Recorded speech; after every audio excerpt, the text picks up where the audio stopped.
Welcome, everybody, to Michigan Stadium. My name is Zachary Warshaw. I'm joined alongside Bowen Deng here for another episode of Michigan Football brought to you by WCBN Sports. Today, we have Michigan Wolverines taking on the Central Michigan Chippewas.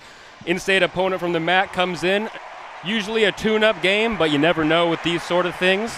As the Michigan team takes the field, jumps up, touches the Go Blue banner. Not a bad day for football. Overcast today, but by no means cold. About 76, 77 degrees. In the words of J.J. McCarthy, is there anywhere else you would rather be? Absolutely not. Yeah, Michigan, as Zach mentioned, Michigan enters this game 1-1 after a tough loss against Oklahoma. The Wolverines were held to 288 yards against the Sooners and really looking for an offensive bounce back here. Chip Lindsey really emphasized getting back to fundamentals for the offense, and for me, that really speaks to running the ball well, better offensive line play, and getting the pass game going. Absolutely. As you just said, Michigan, to some degree, has a pass game this year, which we haven't seen. We're looking to utilize it a little bit more. Still love running the ball, as that's a Michigan tradition, but see if they can change it up a little bit. Noteworthy things before this game, Sherrone Moore obviously serving game one of his 2-game suspension in the Conor Stalions sign-stealing scandal, whatever you want to call it. Biff Poggi is going to take over the head coaching duties for this game and next week at Nebraska. See if that changes up any strategy or anything on the offense. Who knows?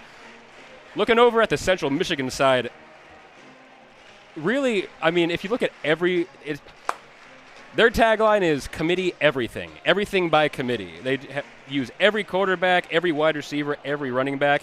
Central Michigan has 3 quarterbacks on the roster, Joe Labus, Jaden Glasser, and Angel Flores. We will see all 3 of them today. Yeah. They all are used for different things. Angel Flores, they're listed 3rd on the depth chart, but still gets a lot of playing time. Notably has 48 rushing yards. He will be the mobile quarterback that Central Michigan will use. Also, have to mention, Angel Flores from Casa Grande, Arizona, transfer from Northern Arizona University, which is special to me as my brother actually attends that university. So the fact that there's a guy in this game from Northern Arizona University is crazy to me. Go Lumberjacks. As an Arizona native, of course, Zach had to get this out. But looking more at Central Michigan, this is a feisty team that doesn't go down without a fight. They're looking for their first win against a Power 5 opponent since December 31st, 2021, which was in a bowl game against Washington State. They are the 6th winningest Group of 5 team of all time, and they have a history of establishing successful NFL players, particularly on the offensive line. You know, looking at some current NFL starters, Bernhard Raimann and Luke Lentz of the Colts and Bucks, respectively, are probably 2 of the most underrated and underappreciated tackles in the NFL, and they got their careers started at Central Michigan in college. Joe Staley was a longtime left tackle for the 49ers before Trent Williams anchored Brock Purdy's left side, and Eric Fisher was a first overall pick in 2013, actually. Very underrated as well. He's played for the Chiefs for most of his career, won a Super Bowl with the Chiefs, helped Mahomes get his first ring. And, you know, J.J. Watt also got his first career started at CMU before transferring to Wisconsin. I think there's someone I'm forgetting. I'm not sure. I think the person that you're forgetting might have also forgotten he's played for Central Michigan at this point. Yeah, honestly. Antonio Brown, a little bit of off-the-field issues at this point. Yeah. In between the lines, Hall of Fame player easily. But lately he's been making headlines for other reasons. Yeah, I mean, one of the greatest receivers of the previous generation. Unfortunately, will probably not be remembered for that. But moving back over to Michigan, though, as mentioned, if there was any game for the Michigan offense to get going, it would be this game. Traditionally, Chip Lindsey's offense at UNC was spread heavy. They ran a lot of quarterback in the shotgun. There was a heavy dose of motion for the wide receivers, jet sweeps, swing passes, and screens. The idea is to get receivers in space and stretch the defense sideline to sideline. Now, Chip Lindsey's offense is still emphasizes the run quite a bit. You know, looking at Marion Hampton, who was a first-round pick for the Chargers this year, but they use it to open up the pass, whereas for Michigan, it was more so, we're going to run the ball, and keep running it until you can stop it. Oh, and we'll mix in some pro-style passing concepts here and there, but that's not the focal point of our offense. Michigan has yet to sort of marry these two concepts together, and it's going to be interesting to see if they can do that today. Great points, Bowen. Thanks for sharing. Central Michigan won the toss, elected to defer to the second half, so Michigan will receive. Michigan in the traditional uniform, blue jersey, maize pants, winged helmet. What else would it be? Central Michigan in all white, except their helmet is maroon. It's the C helmet. It's not the one that says fire up chips. So losing style points, in my opinion. But other than that, we're almost ready to go. Central Michigan will kick off from right to left. Something to keep an eye out today for this Michigan offense is the offensive starting right guard. In their place, it'll be Afobe and Gwinnett. Are underway from Ann Arbor. Catches fair caught at about the... I'd expect a lot of runs to Justice Haynes on this first Michigan offensive drive, as is our bread and butter. I would imagine runs to Justice Haynes just because we love running the ball. Exactly. It doesn't matter if you put Jim Brown or me out there. They're going to run the ball. I am curious to see whether or not they can get Jordan Marshall going. We sort of Michigan envisioned a 1A, 1B situation for them, but so far it seems like Justice Haynes has taken over that starting role. Bryce Underwood lines up in the pistol formation. Justin Haynes right behind him. Bryce Underwood lines up in the pistol formation. Justin Haynes right behind him. Two receivers to his left as we get ready to start this game from the 25-yard line.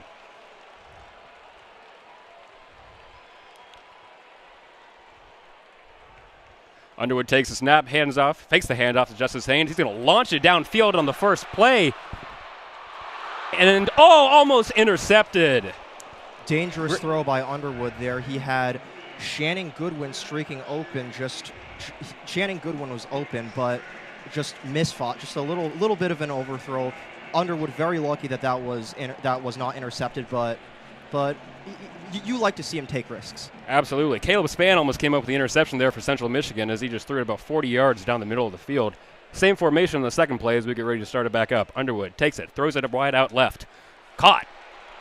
And these are the type of screen passes that Michigan employed a lot last week against Oklahoma, but were not able to find success with. Absolutely. Gave about 7 on that play. It's going to be 3rd and 3 now, 14:35 remaining.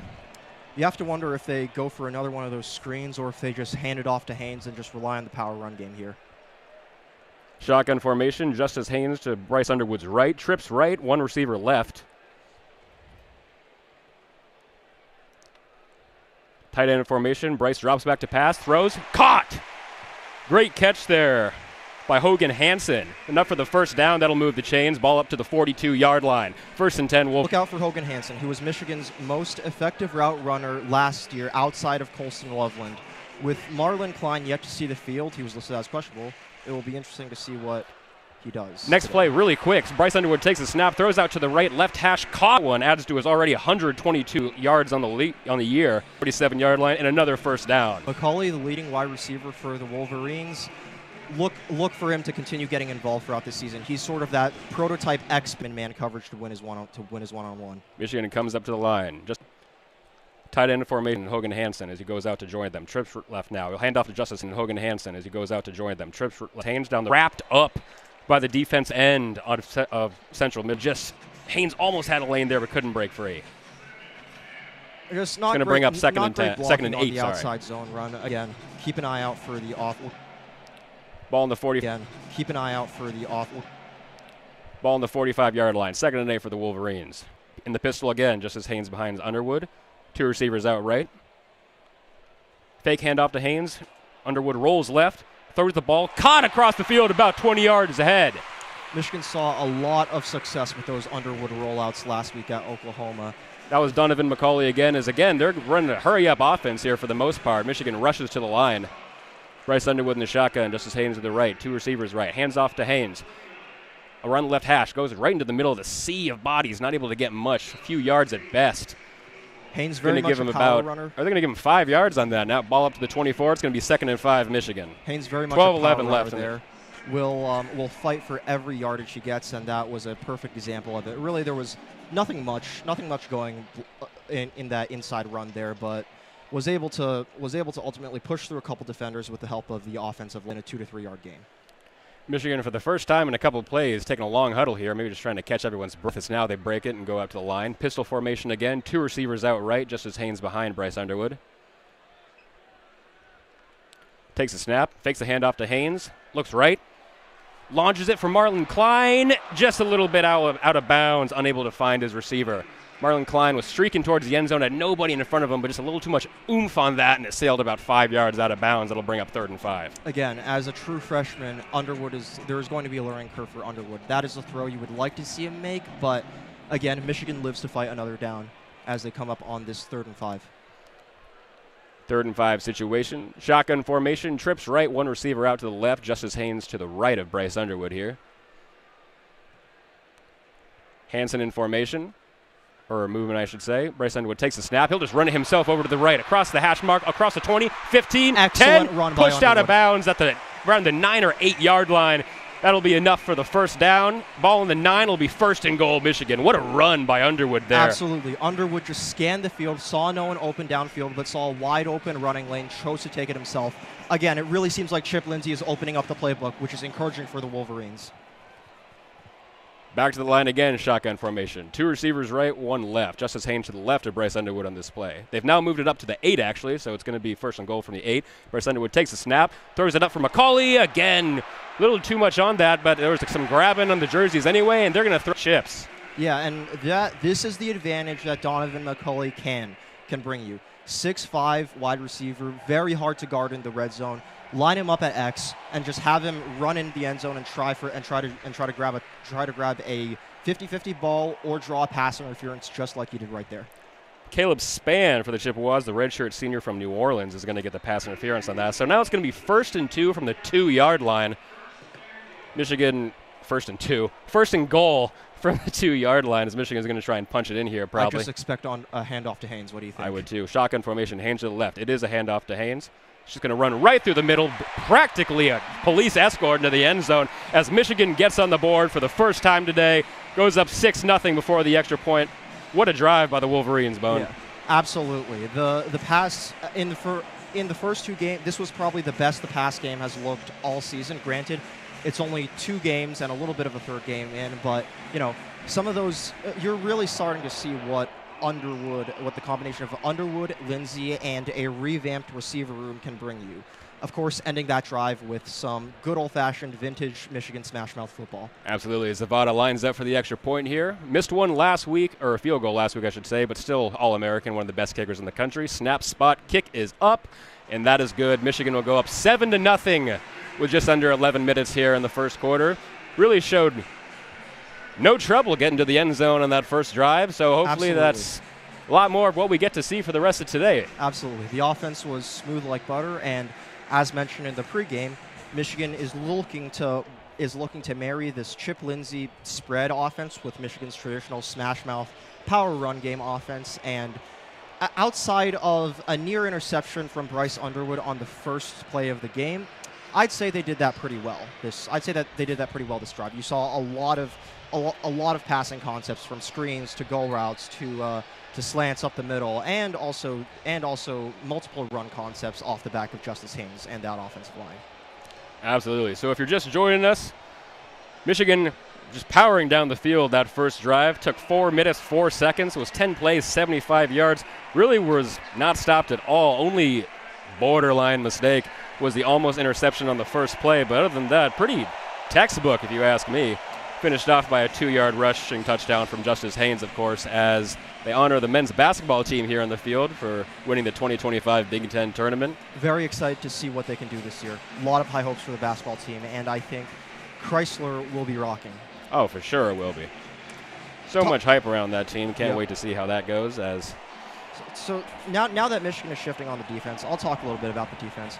I could go on and on about we could go on and on about Martindale's defensive style and how he's from the Ravens tree, and how essentially McDonald and Minter both took his defense and added more creases to it, added more wrinkles, added more creases to it. But ultimately, his defense can be simplified to this: he wants to win the line of scrimmage, stop the run, and get you in 3rd and long where the pass rush and blitz can tee off. He loves to disguise blitzes and coverages. He'll drop a pass rusher into coverage so that a safety and a linebacker can come in on a blitz. his game is confusing the quarterback. And when he does that well, you get games like the Ohio State game last year, where Will Howard played easily his worst game of the season against a Michigan defense that stuffed Ohio State in the second half.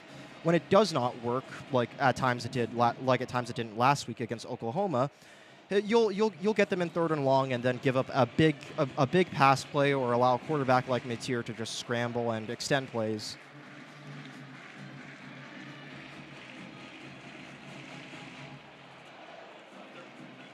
About 30 seconds left in this TV timeout as kickoff team comes out.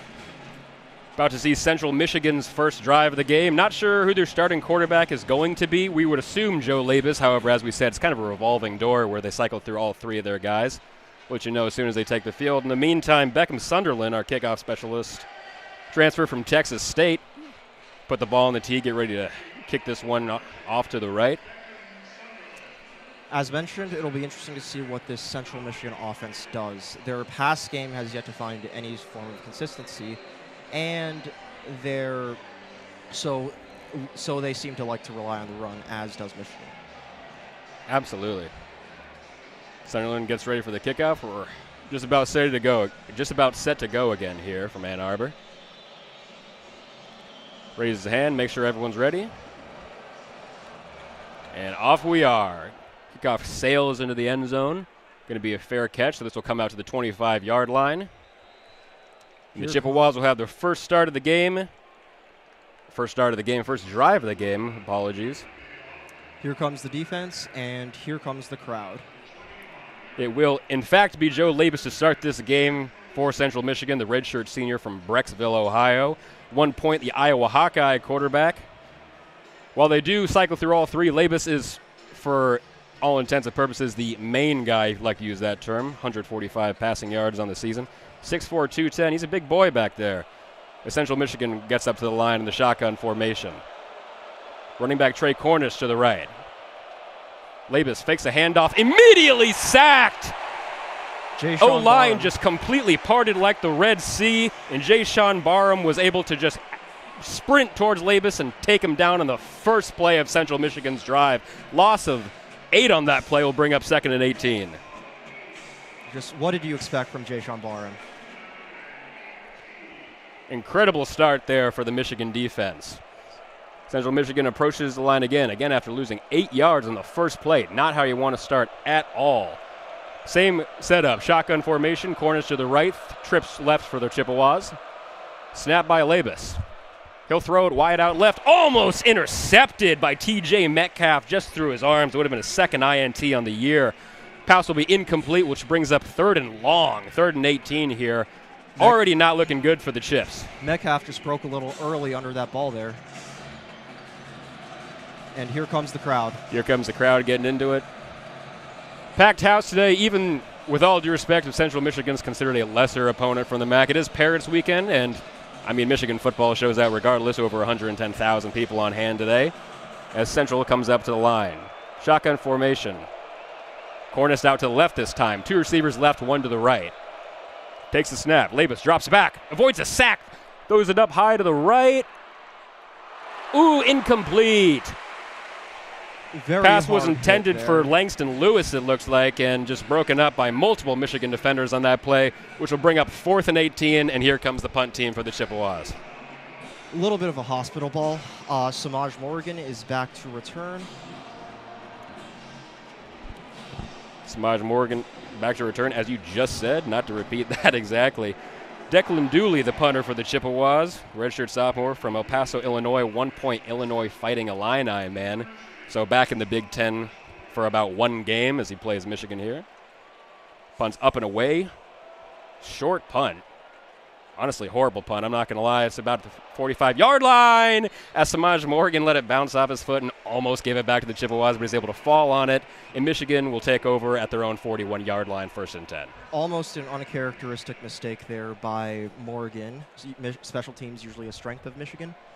As the offense will prepare to take over with just under 10 minutes left in the first quarter.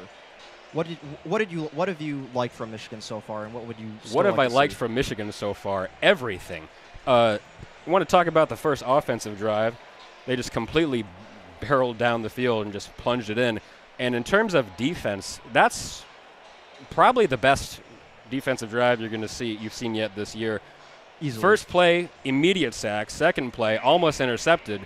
Third play, great defense, batting the ball away, not even giving them a chance. Granted, it was 3rd and 18, so really you knew what they were doing. But amazing job from everybody. Only blunder was Semaj Morgan almost giving them the ball back, but hey, it happens. Semaj is a great player. He's going to be a great player on Sunday at some point. Anything happens, as now we're celebrating the women's tennis team, also 2025 Big Ten champions. Basically, we're the Big Ten champions in almost everything. Absolutely. Except football last year, but that's a difference. Penn State in the first round, but again, another tale for another day. Underwood will prepare, and as mentioned pre-game, it'll be interesting to 300 passing yards to both San Jose State and Pitt, their previous 2 opponents. So, as I keep stressing, this is the day for the Wolverines to get the pass game going, and it couldn't come at a better time as they will fish against Nebraska.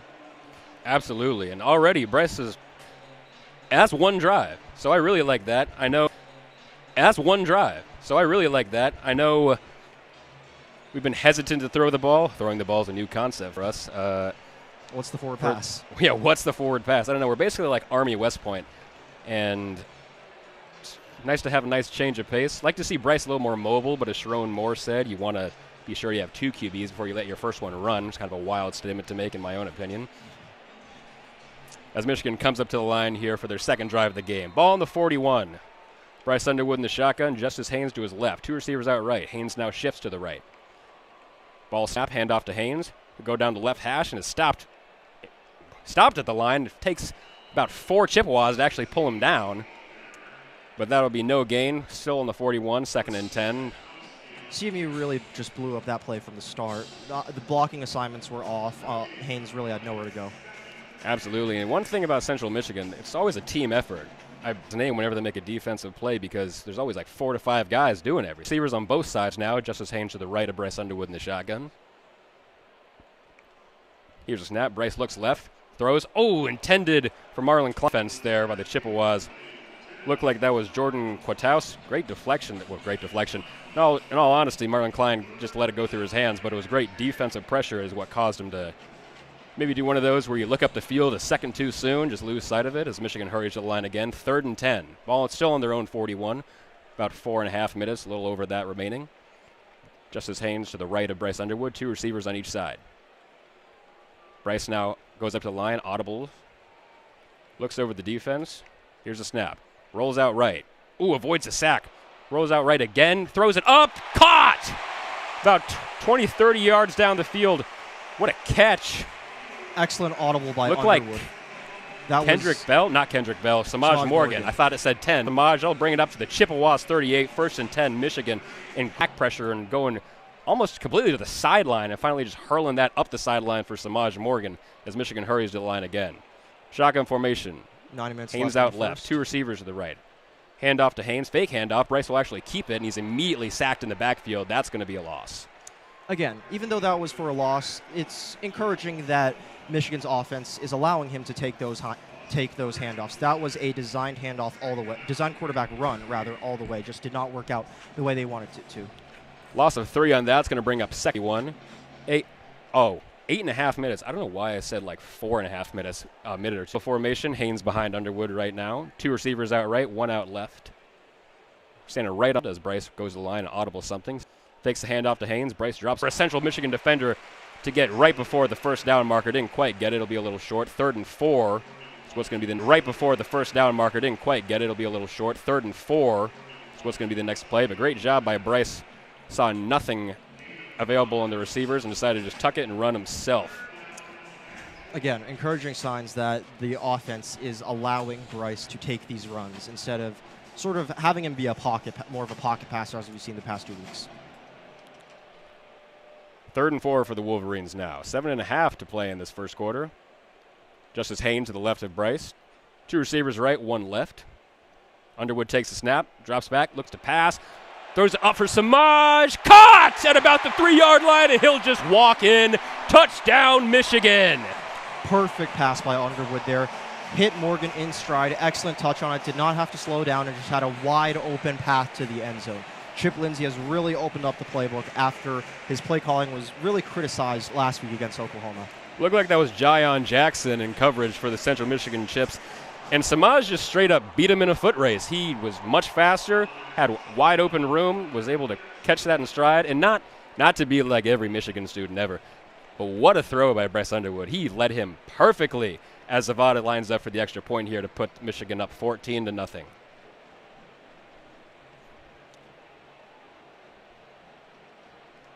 Special teams lines up. Snap, spot, kick is up and good. 14-0 Wolverines with 7:21 to go in the first quarter. This is the type of domination most people were expecting already. Now, granted, can't stress how early it is. There's 7 minutes left in the first quarter. But an amazing start by the Wolverines here, especially after that 2.5-minute drive that went 59 yards.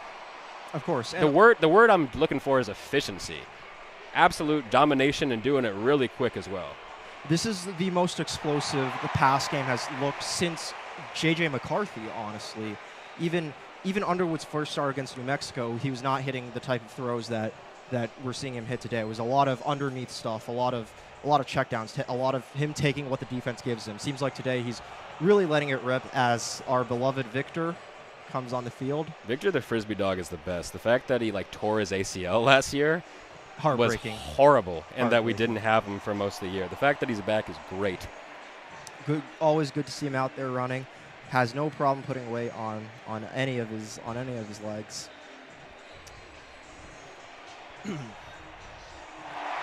Bryce Underwood now 6 for 9 passing, 97 yards and 1 TD halfway through the first quarter. That's what you really like to see. Justice Haynes, 4 rushing attempts for 9 yards. Bryce Underwood, though, 22 rushing yards already. You really like to see that considering he came into this game with -8 rushing yards. Not what you expect considering he is a dual threat quarterback. But as we touched on, now I want to go further into detail. Sherrone Moore was asked, why aren't you letting him run? And his answer was, well, if you want to let your first quarterback run, you really want to be confident you have 2, alluding to the fact that it's higher possibility of injury. But also, not to be negative here, kind of a shot to Jaden Davis as the second guy on the depth chart, that maybe Sherrone doesn't trust him as much as you think. I mean, Jaden Davis is a 4-star recruit, sophomore from Charlotte, North Carolina. I mean, you'd think he can ball. I mean, I'm sure if Moore did it all over again, he'd want to choose a different answer. But I do think that not letting Underwood run was more intentional than we think for a better reason in the past 2 weeks. It seems like Michigan wants Underwood to be a passer and develop him as a passer instead of just having him rely solely on athleticism, which I am not opposed to at all. Oh, me neither. Michigan now lines up to kick this one back off to Central. Central now really, well, first of all, Beckham Sunderland sets up the kickoff tee, but I'm not saying you should hit the panic button right now. But if Michigan racks up 14 on you in less than half a quarter, you might be like, all right, guys, let's calm down just a little bit. If you're Central Michigan, you really have to get going this drive. You need to forget even putting up points. You have to demonstrate that you can honestly just sustain a drive, even if it means settling for 3 or having to punt at midfield or something like that.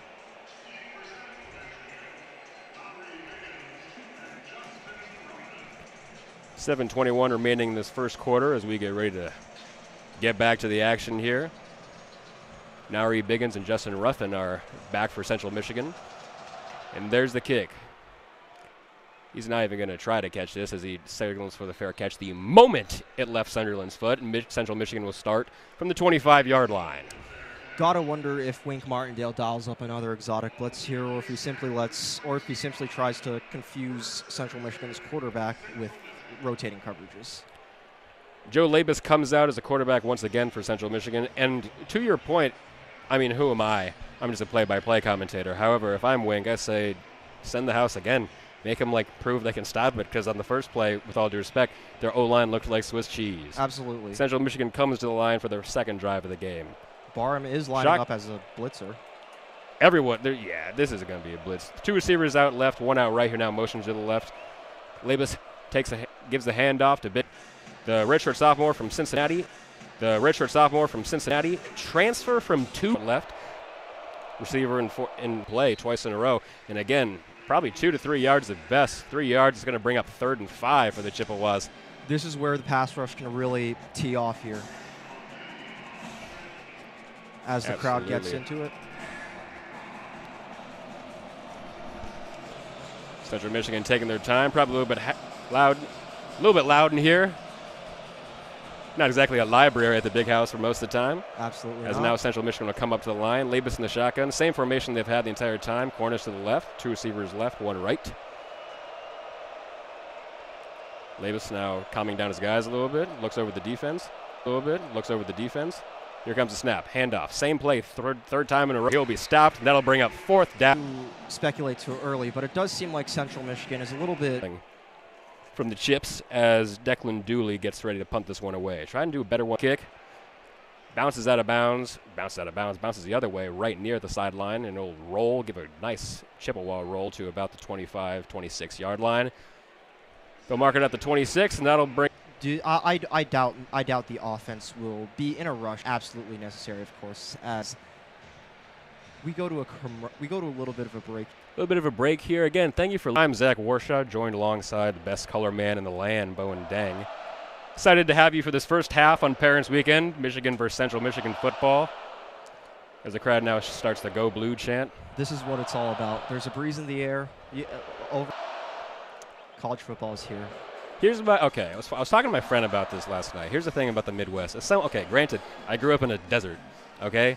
You'll get a nice breeze coming in. You're like, ooh, it's a little chilly. And now it's just hot in here. Now I'm like starting to sweat a little bit.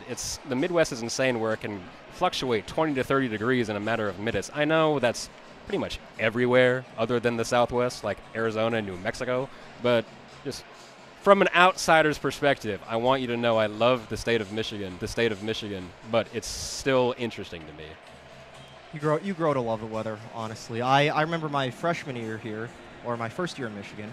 I wasn't used to the weather at all. I hated it. But, you grow to love those fluctuations. You grow to love the cold. And entering my final year here, I wouldn't have it any other way.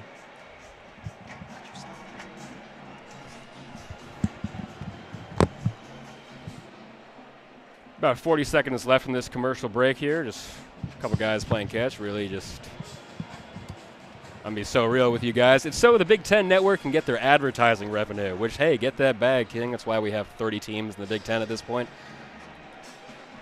Central Michigan. Not that it's a problem. I'm a professional. But Michigan versus Central Michigan kind of trips me up sometimes because I mean to say one and accidentally say the other. Michigan will now come out for another drive.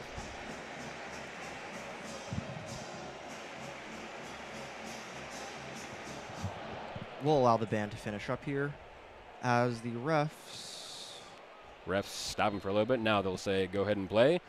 Lined up under center is Bryce Underwood here. He's got Justice Haynes behind him and Max Bredesen, offset I formation here for Michigan.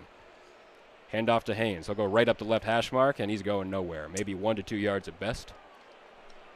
Again, Michigan has not... That is Jordan Marshall, not Justice Haynes. I apologize. Marshall's first carry, I believe. Michigan has not had to go to their traditional identity yet simply because the pass game is working. But looking ahead, you'd like to see them have some success on that front. Officially again a 2 on the play. That'll bring up 2nd and 8, ball on the Michigan 39-yard line with 4:39 remaining in this first quarter. Back to the shotgun formation. Justice Haynes will move out to the right. Or that is Jordan Marshall again, so they're just not playing hands in this drive. I apologize. Bryce Underwood's going to tuck it and run. He's got a wide open lane. He's across the 50, across the 40, breaks the tackle. Oh, but he gets wrapped up by his foot. Love to see him lowering his shoulder there, fighting for those extra yards, even if he didn't have to. That's the type of play that gets your offensive line hyped. Great tackle there by Elijah Gordon, the free safety, as Bryce Underwood was able to just rip one off. Ball now in the Central Michigan 33 as they hurry to the line and snap the ball immediately. Jordan Marshall, handoff. He breaks the tackle. He's running up the sideline on the right side. Touchdown, but there is a flag on the play. So that's probably coming back. I think he had a wide open lane because there might have been holding on that one, Bowen. Yeah, and again, Michigan is playing with 2 backup offensive linemen today. We'll have to see what it looks like next week against Nebraska, but with offensive line questions, and it will be coming back for a holding. Yep. Unwilling to pass for some reason. But yeah, again, that's a vibe we're getting. Again, just to clarify, Angel Flores, the Northern Arizona transfer, is in the game now. They've switched quarterbacks. Will you bring that up every time Angel Flores is in the game? Nah, I just had to do it. The first time he stepped on the field, I had to. Come on. Looks like he'll be leading this drive. Again, as you mentioned, really just only running the ball. We've seen on 3rd and 18. As Flores will line up in the shotgun with Trey Cornish to his right. 2 receivers out right, 1 out left on the tight end. Hand off to Cornish. He'll try to run right up the middle, and he's stopped at the line of scrimmage immediately. Yeah, Barham was by in the it looked backfield. like Trey Pierce. Barham was in the backfield almost instantly. Back had nowhere to go. Ball on the Central Michigan's own 31-yard line with just over 2 minutes remaining this first. Central Michigan still yet to get a first down, looking to maybe pick one up here. Competitive. Absolutely. As Flores lines up in the shotgun. Cornish to his left. Not Cornish there, actually. It's going to be Brock Townsend, 3rd on the depth chart. As they have trips left, 1 receiver out to the right. Here's the snap. Flores drops back to pass, looks over the middle. Great coverage. Can't find anyone. Finally just dumps it out to Townsend, who was out of the backfield. It was close to the first down, and just enough where they're going to say move the chains. First down, Chips.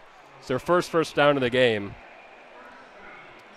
Central Michigan will make some substitutions, as will Michigan's defense. Number one has been an absolute terror in the backfield today. Central Michigan needs to find a way to contain him. Otherwise, he's going to keep making plays like this.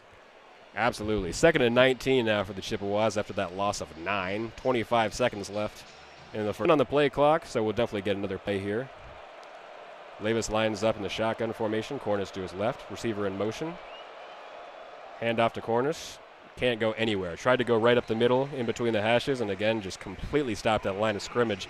And then an immediate sack basically put them back to where they are now at 3rd and 19 to start this next quarter. We'll see if they can come back from it. But Bowen, in that first quarter, give me. I love the passing game. I think Chip Lindsey is finally opening up the playbook, and Underwood is making the throws that he should be making, and making some as Underwood grows and develops everything about the defense. This looks like your stereotypical Michigan defense that we all know and love.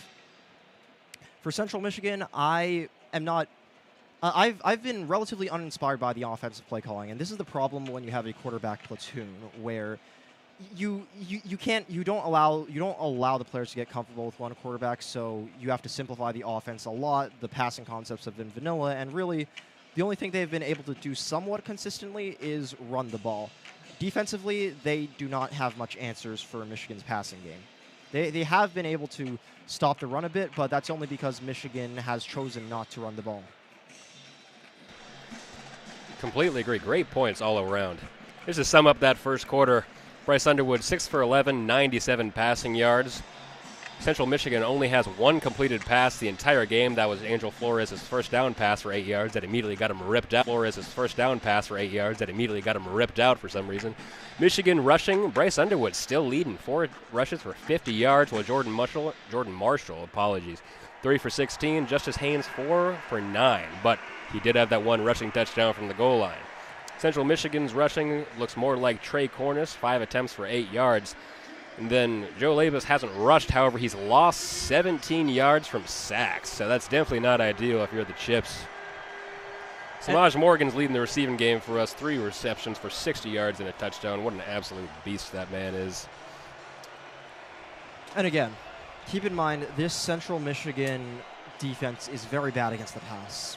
We stated that we'd like to see Underwood throw the ball more in this game, and so far he's delivered on that aspect. Ready to start the second quarter here from Ann Arbor. Central Michigan approaches the line. 3rd and 19 from their own 30. See if they can get anything going. Labus back in at quarterback. Cornish to the left. He'll just pitch it to him. Tries to break out left. Can't really go anywhere. Is wrapped up easily. Again, just not much there for Central Michigan. 3rd and 20. Passing game has been non-existent. Just looked way too easy for Michigan's defense. Completely agreed. Jair Hill on that tackle right up to the left of the pocket. That'll bring up 4th and 13, and Central Michigan's punt unit will come out for another time. Central Michigan looked like they had something going with the first down, then immediately lost all momentum on the Barnum's sack. Here's the snap. Punt is up, booming punt, low punt, but it's going to roll pretty far. Samars Morgan's going to pick it up at about the 20-yard line and immediately get taken out as a couple of people go flying over the pile there. Just wanted to point out that Jayshawn Barham now has 4 tackles and 2 sacks in this game alone. He's been all over the field for this defense. So Michigan will start their first drive of the second quarter on the 23-yard line. If you're just joining us, once again, this is WCBN Sports. I'm Zach Warshaw alongside Bowen Deng. 14-0 Wolverines. For the most part, domination in the first half on Michigan's side. Central Michigan couldn't get anything going offensively or defensively, as Michigan's going to come to the line for the first time here in the second quarter. Bryce Underwood's going to line up in the pistol formation again with Justice Haynes behind him. He's got 1 receiver out left, 1 out right. So we'll see what the game plan is here in the second part of these 4 quarters.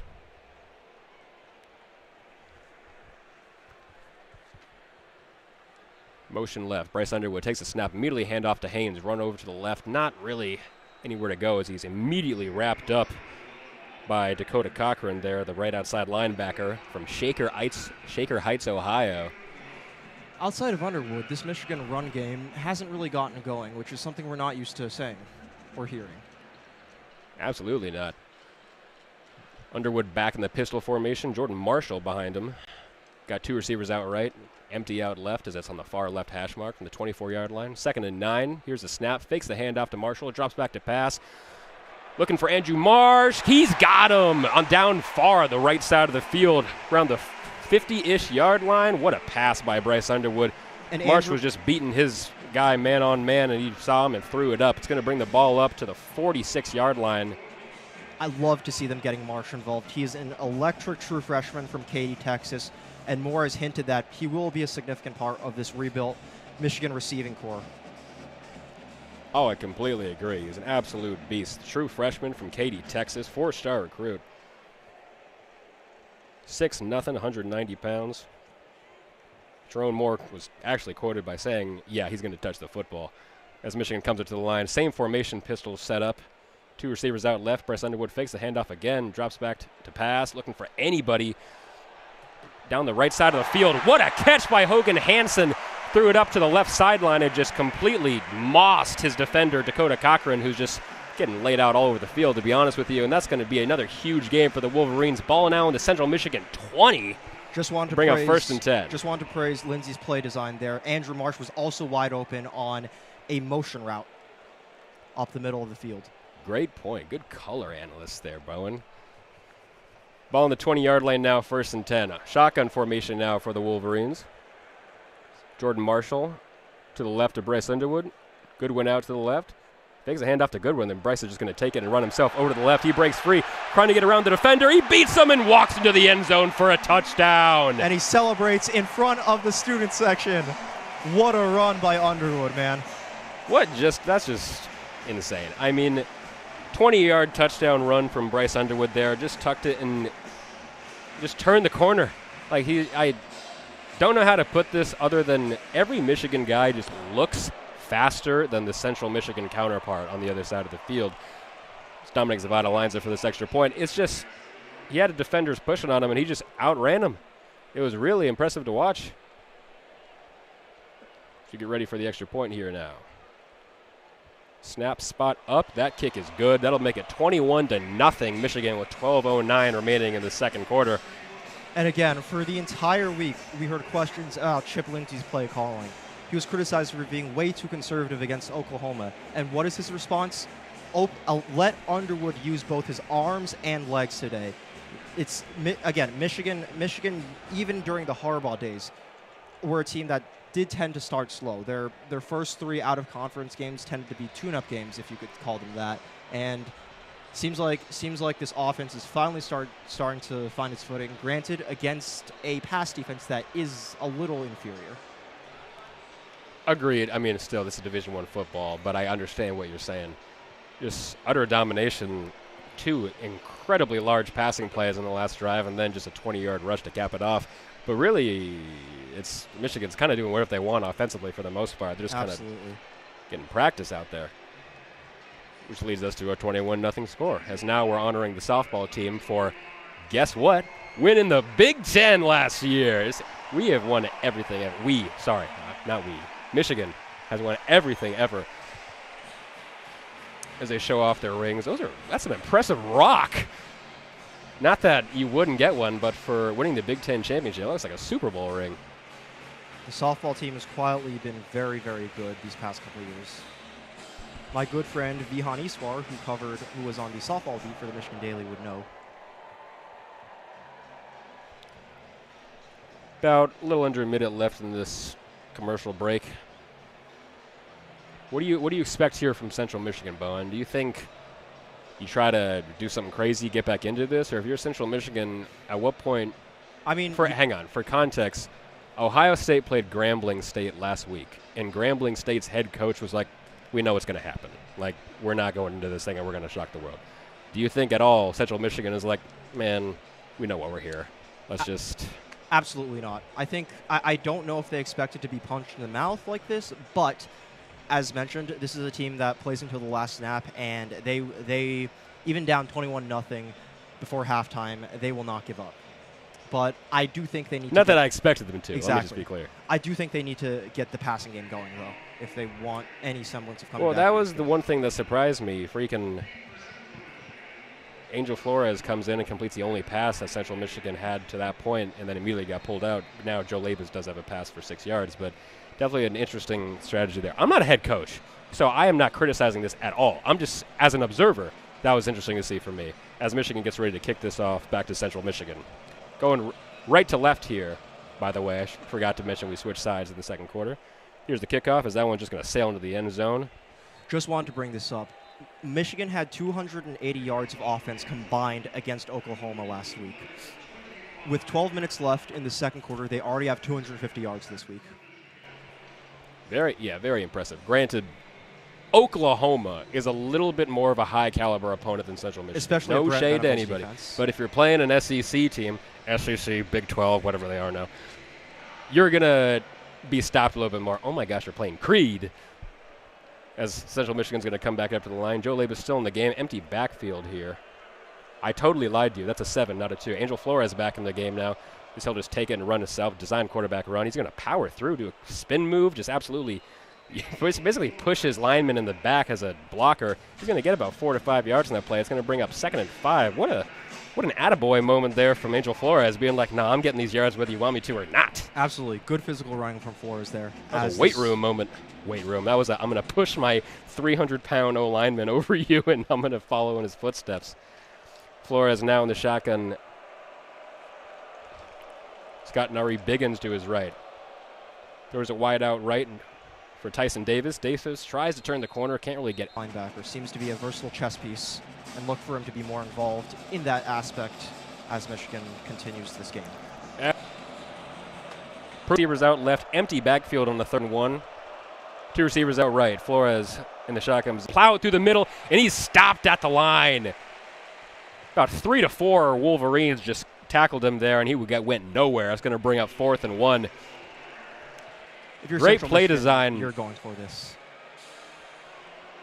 Oh, or are I they liked the punting? play call. A quarterback run with Flores to get 1 yard was great. Just Michigan knew. You got to do. Flores in the shotgun. He's going to take the snap. He's going to throw wide out left. Wrapped up by a couple defenders. They're not going to get it.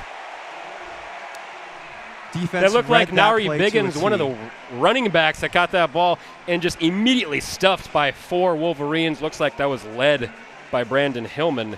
But you could give like 4 guys credit for that tackle, and they're going to turn the ball over. Michigan's going to start from the Chippewa 34-yard line. What an effort there on the defense. Brandon Hillman, very underrated part of this Michigan defense that often doesn't get his flowers simply due to how dominant that front 7 is, but he anchors a very talented secondary. Michigan looks significantly different when he is not on the field. Completely agree. Bryce Underwood and the Michigan offense will trot out now for another try. They're going to be in the pistol formation. Justice Haynes behind him. 2 receivers out right, 1 out left. Again, starting at the 34-yard line after that. Takes the snap, hands off to Haynes. Haynes going to want to run right up the middle. Dodges a tackler and is unable to get past the second one, but what an effort to get past the first guy. finally wrapped up in the end by Jordan Kwiatkowski, senior from Sterling Heights, Michigan. Just enough to get the first down and move the chains, though. So now ball on the 23, so like literally 10 yards exactly. But another first down for the Wolverines. Haynes demonstrating some of his agility there. Usually more known as a power back, but had a great cut to gain himself about 6 more yards on that run. Just as Haynes is an everything back. Correct. But no, I know what you mean. Bryce Underwood under center now, just as Haynes doing the Ashton Genty, just standing up in the backfield. He ain't not even going to put his hands on his knees. Bredesen in motion. Fakes the handoff to Haynes. Now it does an end around. Andrew Marsh now going around the left, dodges a tackle, jumps past a node. And that is the athleticism. Going around the left, dodges a tackle, jumps past a node. And that is the athleticism. You see, that is the athleticism from the true freshman on display. The coaching staff has raved about him all offseason. And what did Michigan do on that drive? They got him in space. A little bit of a jet sweep for him. Just let him use speed to beat his man with some good blocking downfield. Touchdown for Michigan. Absolutely insane play. Fake the handoff to Haynes, end around, just pitch to Andrew Marsh, who dodged one tackle and then another diving tackler at his feet. He just kind of stepped over him, almost like Allen Iverson, just mid-play, and he was able to waltz into the end zone for Michigan's 4th score of the day as Zavada lines up for the extra point here. Snap, spot, kick is up. That is going to be good. Put Michigan up 28-0 with just under 9.5 remaining in this second quarter.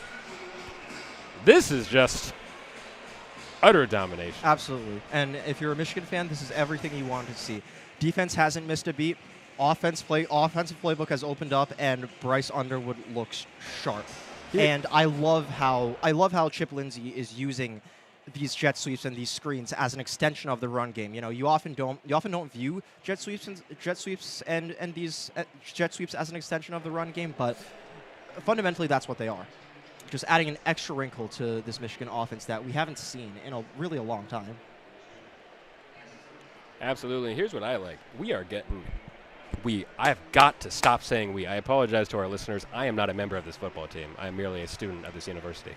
Course of habit. I've been a Michigan fan my entire life, which is just the elephant in the room. I apologize for saying we. Moving on. I like how Michigan is getting everybody involved. We are like saying a different name every single play with the exception of Bryce Underwood because he starts it. But other than that, it's the whole team. It's not just one guy. We're not throwing it up to Samaj. But other than that, it's the whole team. It's not just one guy. We're not throwing it up to Samaj every single play. We are getting Michigan is getting everybody involved, and it's really impressive. I got to put $1 in a jar every time I say we because you're not allowed to do that.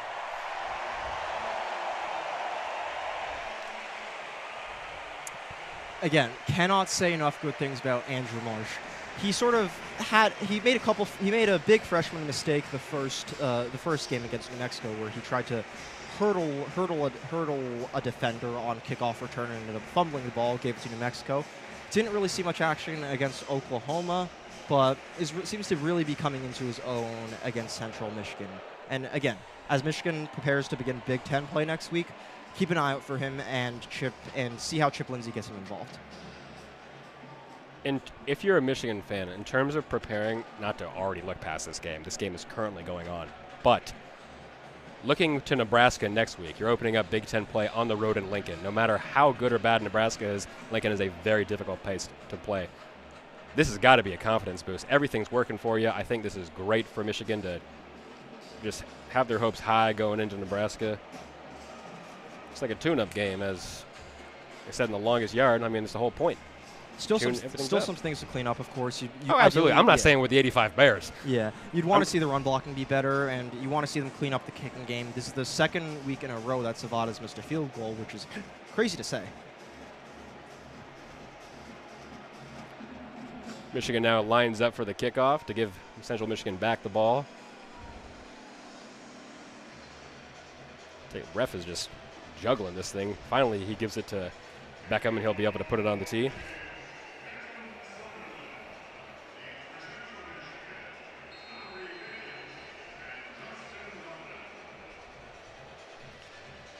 Again, thank you for joining us on WCBN for this coverage of Michigan versus Central Michigan football. I'm Zach Warshaw alongside Bowen Deng.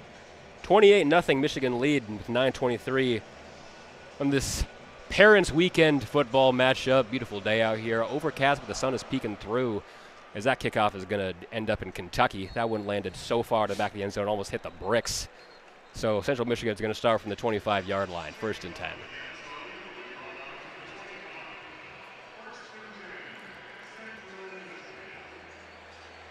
See who Central Michigan brings out for quarterback this time. It's going to be our Joe Labus back out to be at the helm for the Chippewas. As showed signs of promise on the last drive until they just absolutely stopped at the line, and then going for it on 4th and your own end is pretty brutal if you get stopped. If it works, you're great. You're Dan Campbell, but you never know. As Joe Labus is going to take the snap. Hand off to Biggins. Biggins tries to move out left. He's going to get a couple, like 2 to 3 yards before he's wrapped up by like 4 Wolverines there, mainly Cameron Brandt for the junior from Carson, California. That'll bring up 2nd and 8. This is a deep defense. Michigan loves to rotate their personnel and have contributors on every single level. Central Michigan in the huddle now. 8:57 remaining in the second quarter. Now up to the line. Labus lines up in an empty backfield. 2 receivers out right, 1 out left. One of the receivers on the right, the running back, Biggins. Biggins now motions left. Takes the handoff, Labus does. Drops back to pass, and he's going to be sacked again. Everyone getting involved. This time, Jair Hill getting a sack for the Michigan defense. By the end of this game, Joe Labus' jersey is going to be as green as the turf. Wink Martindale dials up a corner blitz, which works perfectly. Jair Hill goes unblocked. You usually don't think of him as a blitzing corner, but seem to work wonders there. As Central Michigan will now face another 3rd and long. Seems to be a common theme this game. 3rd and 15 for the Chippewas, ball on their own 20-yard line. Trying to get anything going here. Who knows what they're going to dial up as Labus in the shotgun. Biggins to his left. Snap, drop back to pass. Looks, fires it over the middle, right into the hands of a Chippewa. I'm sorry, I was so confused by that. He caught it and then like just dropped it, yeah. But he had full possession and then just kind of let it go. Yeah, maybe there was a little bit too much air on that ball, but at the end of the day, the receiver has to come down with that. And if they did, I still think Central Michigan would have had to punt, but it would have been a somewhat manageable 4th down if they wanted to go for it. Completely agree. Tommy McIntosh. It looked like Tommy McIntosh was the intended receiver on that play, by the way, as now Central Michigan's going to punt the ball. Decent kick. Samaj collects it at about the 42-yard line. Is immediately wrapped up. Samaj Morgan might want to think about fair catching these, considering he catches the ball and then is immediately decked for no gain. Love the effort, but you got to think about your health at some point here. I mean, you don't want to get into a car accident 3 times during the game for no gain at all. Again, love the effort, and Morgan's a little bit of a speedster. And he knows it. You want him returning punts, but again, if there's nothing there, there's nothing there. No shame in taking the fair catch. As we will now prepare to celebrate the men's gymnastics team. Next Big Ten champion up, the as you just said, University of Michigan men's gymnastics team. Not exaggerating. I'm not trying to be funny. Other than Michigan hockey and football, did Michigan win everything in the Big Ten? Pretty much. As a sports reporter, I knew we won a lot, but I didn't know we won literally everything. I didn't know Michigan won literally everything.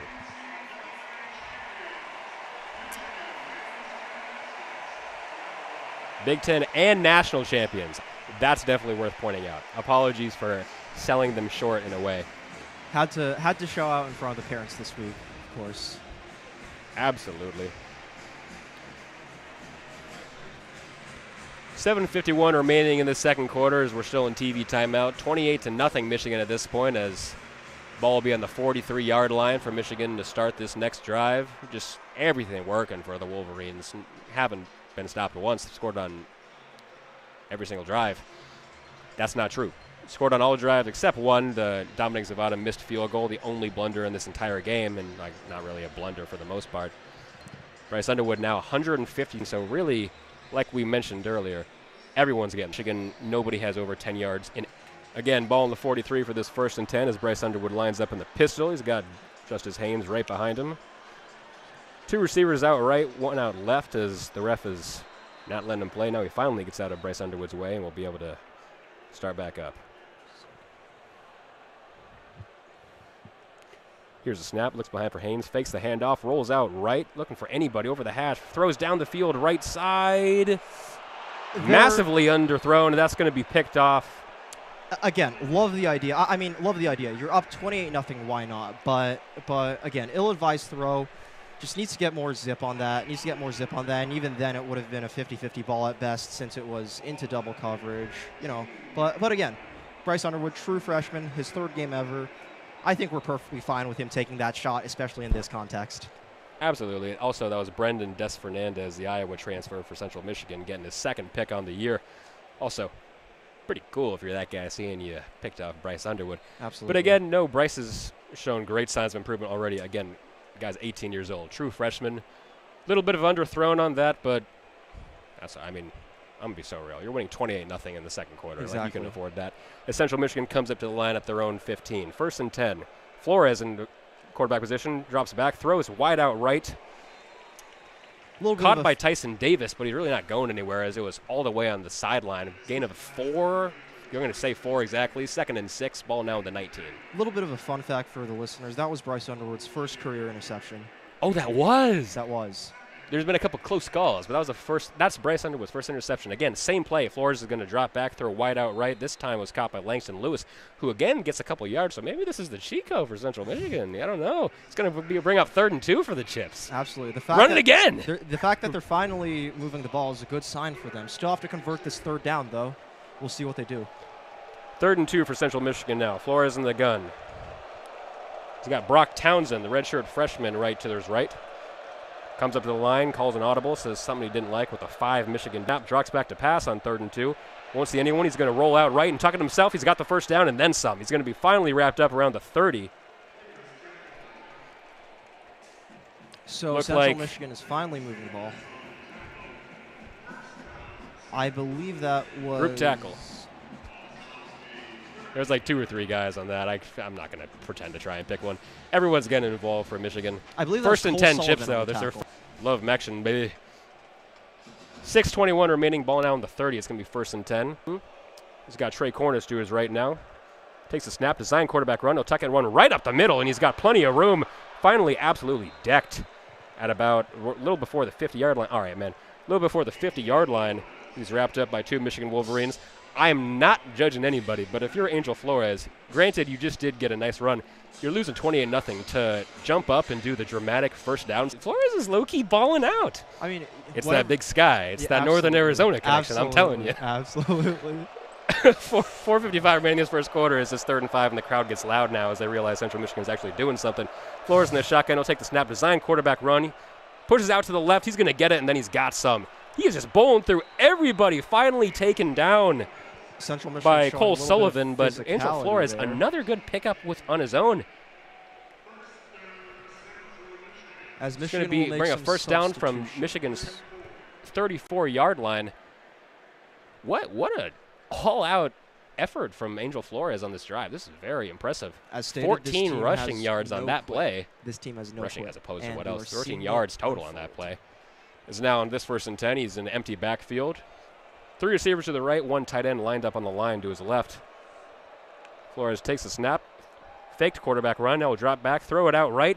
Oh, behind his receiver. It was intended for Langston Lewis, who had space, however, just thrown way behind him, and so unable to complete that pass. That'll bring up 2nd and 10. A little bit of a man coverage bust there for Michigan. Lewis was wide open and had a path to the end zone if he could have caught that ball. But if you're Central Michigan, this is 4th down territory. They went for it on their own 30. I guess anything is 4th down territory for the most part. 4:05 remaining in this 1st half, I should say. 2nd and 10 Chippewas from the Michigan 34. Flores in the shotgun. He's got Biggins to his right. Motions a receiver. He'll drop back to pass. Rolls out to the right. Throws it over the right. Caught by Nathan Van Timmerman, the 3rd-string tight end, and he'll, on the right side, right before the sideline, he'll go ahead for a couple yards. Going to give him 7 on that. That's a short 7. 3rd and 3, balling out on the 27. So another 3rd and short for Central Michigan. I fully expect them to do a design quarterback run here with Flores.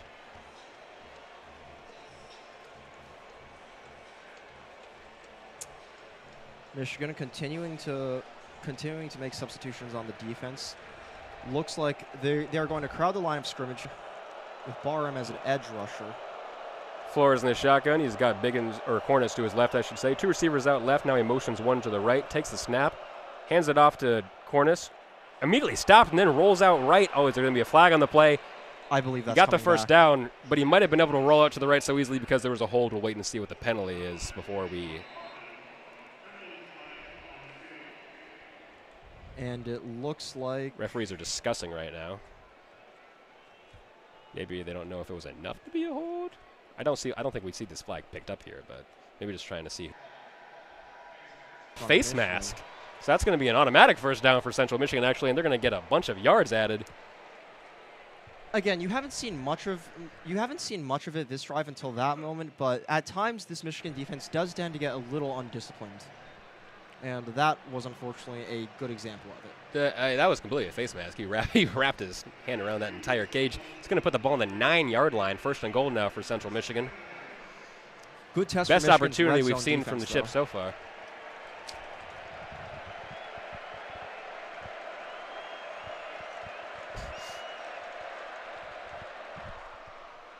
Snap thrown out left. Really just nothing going on there. Tyson Davis was a receiver on that, and Flores just threw it over to him, but it completely wrapped up the line of scrimmage. Good play by TJ Metcalf, was able to disengage from his blocker and make the tackle. You're actually going to say he lost 2 yards in that. That wasn't even the line of scrimmage, so it's going to be 2nd and goal from the 12 here as Central Michigan's going the wrong direction. Flores is going to line up in the gun. He's going to have Cornish right to his right. Trips left, 1 receiver far out right in Langston Lewis. As the crowd gets a little wild now, takes the snap, design quarterback run for Flores. He's going to roll out to the right a little bit, but really not going anywhere, trying to find a seam in the right side of that O-line, but nothing happening. Give me a short gain, going to bring up 3rd and 9. Michigan's right side won that. Michigan's right side won their blocks pretty significantly there. Really was nowhere for Flores to go.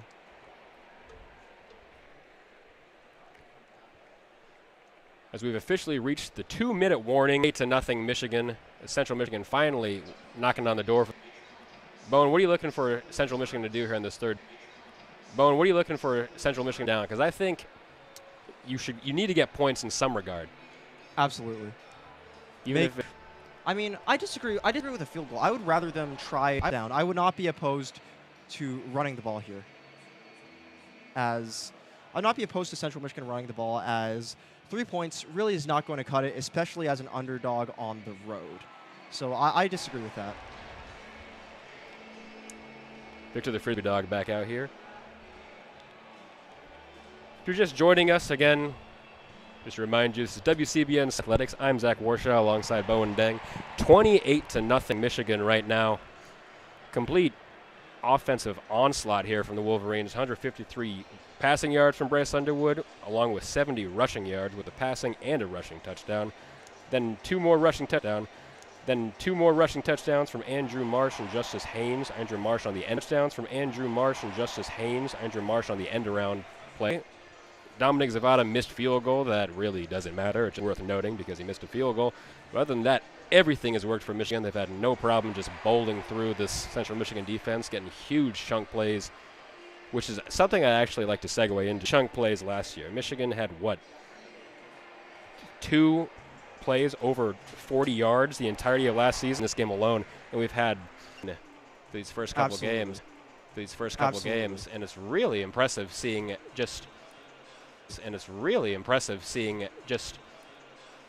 in all honesty, just a complete offensive reboot here from Michigan football. But my point is usually Michigan's like the ground, like we're going to beat you with it now, like Michigan is getting these huge plays. Have some more fun facts, but that'll be after this drive as Central Michigan prepares to take the field once again. 3rd and 10 on Michigan's 10. Absolutely. 3rd and goal here. Central Michigan trying to get their first points of the game. Angel Flores is going to line up in the shotgun as now the crowd gets loud. They want to keep it at 0. 3 receivers out right, 1 out left. Empty backfield. 3 receivers out right, 1 out left. Empty backfield here for Central Michigan as he motions his running back over to the right. Pulls out right. He's going to tuck it and go himself, and he's absolutely walloped there by Sullivan. Seems like Central Michigan was playing for 4 downs all the way. Angel Flores trying to get. Oh, they'll actually run. Michigan's going to take a timeout here. Gotcha. Ball is up to the 4-yard line, so 4th and goal here from the 4. We'll wait to see if they go for it or just take the points. However, Michigan taking a timeout here the second he hit the ground. He's trying to get some more points here before the halftime. Very impressive job there by Michigan being like, no. We're not satisfied. We would like more, actually.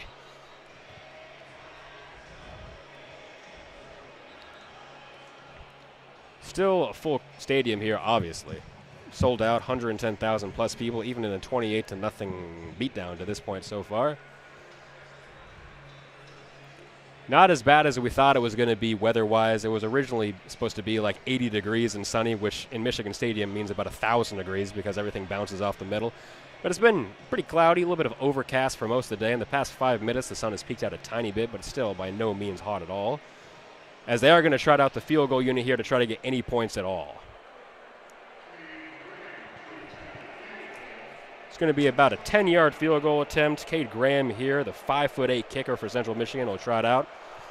Central Michigan spotted up, and that will be good. So Central Michigan gets on the board now, 28-3 Michigan.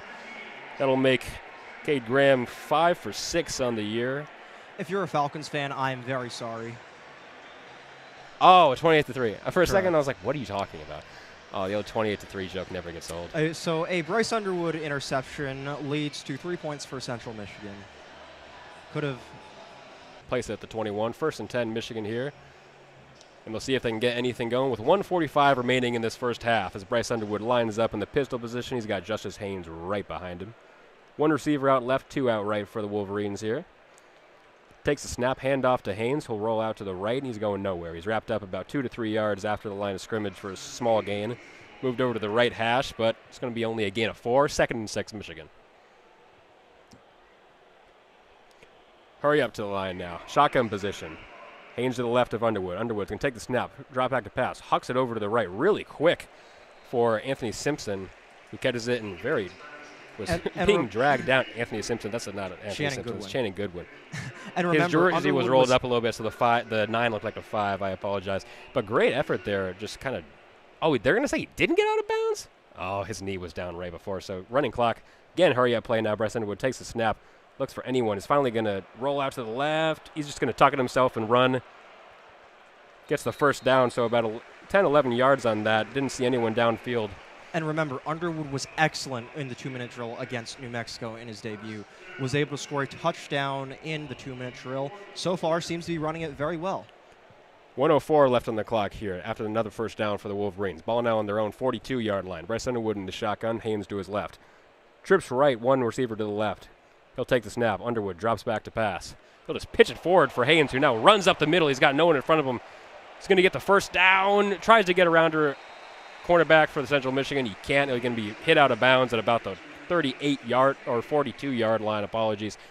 1st and 10, Michigan. The clock will stop with 55 seconds left on the 42. Haynes was able to break the tackle from the cornerback there. He could have been gone. We all know how dangerous he is in open space.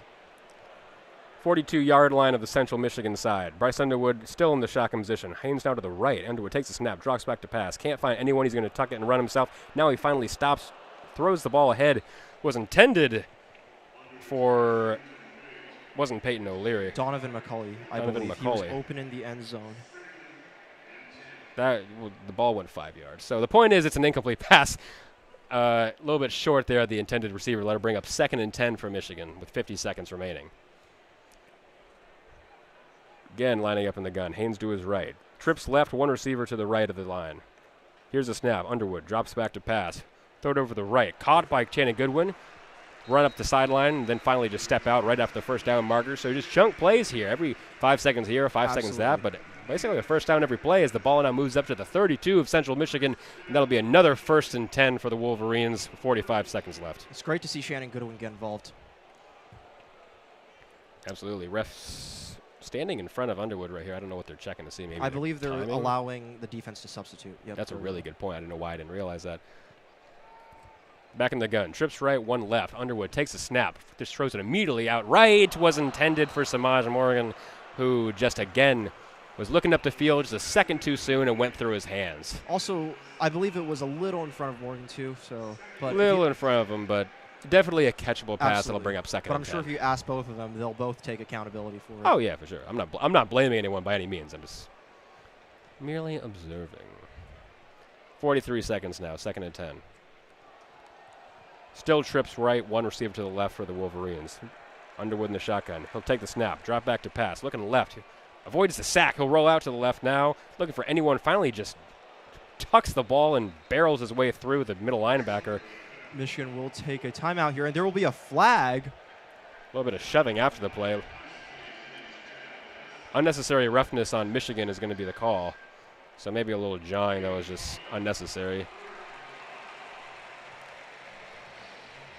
They announced it as 3rd and 5, but they made a signal like it's unnecessary roughness. So either way, it's a timeout by Michigan. When it comes back, we'll let you know exactly if it's a flag or they picked it up. However, at the time, ball in the 27, 3rd and 5, 28-3, Michigan leading, trying to get something going here.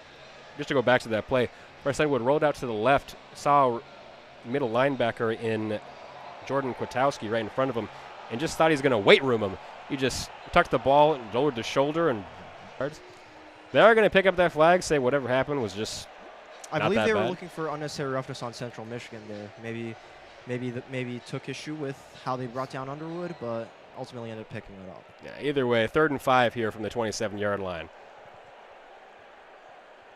Michigan, one receiver left, 3 tight on the right outside the line. Underwood takes the snap, drops back to Donovan McCauley on the left side, right by the sideline, wide open. Great effort to get out of bounds there, McCauley. He caught the ball, was about to be tackled, and did a Superman dive to get out of bounds to stop the clock at 27 seconds, as that's another first down, ball now in the 18. And again, that's huge because now Michigan can save their one timeout. Back to the line. 2 receivers to the left, 2 to the right for Michigan here. Underwood in the shotgun. Justice Haynes to his right. On the left hash of exactly the 18. I just mentioned that. But now motion is Marlon Klein to right outside the O-line. Underwood takes the snap. Goodwin barrels through a couple guys, tries to get across the line, but he'll be stopped right in the middle. I have a right feeling about the 1 or 2 yard line. I have a feeling Michigan will run the ball here. What do you think? On the 1 yard, yeah. 1st and goal from the 1 yard line. They're going to say, they're not going to use a timeout here. I thought Michigan did. I don't know what they're doing. This is the worst time management ever. Yeah. Now they're finally going to take a timeout with 6 seconds left. That was brutal. That was from an objective perspective, that was horrible. That was the worst time management. Very, very questionable time management from Michigan there. You'd want to see them either I would like to see them hurry to the line of scrimmage, get a play off, get a hand. You're down to 1 play with no timeout. I'm not sure what that was from the Michigan coaching Well, staff. It looked like they had called a timeout, but then Michigan said, no, we didn't call a timeout, and so they wound the clock, and even both sides were caught off guard, and then they decided they have to call a timeout when it got down to 6 seconds. So really, you let about 14 seconds burn off the clock for no reason. Now, okay. Now they're going to say it was earlier. They're going to bring it up to 12 seconds. That makes it better. That makes it better. That was just still interesting. That was a little bit of miscommunication. I'm still not the biggest fan of taking a timeout there. I feel like you could have at least tried to get one more play off before you had to use a timeout. Either way, 12 seconds. 1st and goal from the 1 now as Michigan lines up in the shotgun. Justice Haynes right to the right of Underwood. That's Jordan Marshall, sorry. Hand off to Marshall, and he's just going to walk right in. Not even guarded at all. That'll be Marshall's 2nd touchdown of the day. It's going to put Michigan up 34-3 before the extra point. Just really, the O-line just overpowered the defense, and he could have taken a stroll into the end zone. Granted, you're 1 yard away. Textbook 2-minute drive by Underwood there. Seems like that was beautiful. Yeah. Other than the timeout weirdness, perfect drive by Michigan. As Zavada now lines up for the extra point to put Michigan up by 32 right before halftime. Ball is snapped, spot, kick is up, and it's going to be good. 35-3 is the score here. Michigan leading with 9 seconds left in the half. We'll get more into it at halftime, but so far I'm loving the no huddle Michigan has continued to employ this offensive half. For anybody who watches the NFL last season, Cliff Kingsbury and the Washington Commanders ran a lot of it with rookie quarterback Jane Daniels and saw a lot of success with it too. Will be interesting to see if they continue doing that, if Michigan continues that style of play as the season goes on with Underwood similarly, like a first-year quarterback starting in college, first-year quarterback starting in the NFL. Michigan lining up to kick off now. Central Michigan sending out their return team. Fully expect Central Michigan after this kickoff to probably just take a knee and send this to the half, but we'll see. Just to recap that drive, 11 plays, 79 yards, all in a minute 36 seconds. Perfect time management up until the goal line play. Just quick passes, getting out of bounds, all-out effort, capped off by the 1-yard rush by Marshall Jordan to score. Jordan Marshall. Why did I say I'll tell you exactly what happened. I was reading his name on the stat sheet, to which it's organized by last name. And so I said Marshall Jordan. My fault. Underwood be quarterback for the Wolverines. As Michigan's going to kick this one off, it'll sail right to left. And Central's not even going to bother returning this. It'll just sail out of the back of the end zone, and it'll be brought out to the 25-yard line. Have to imagine Central Michigan will just take a knee here and walk in. Fully expect them to. First and 10 from the 25-yard line.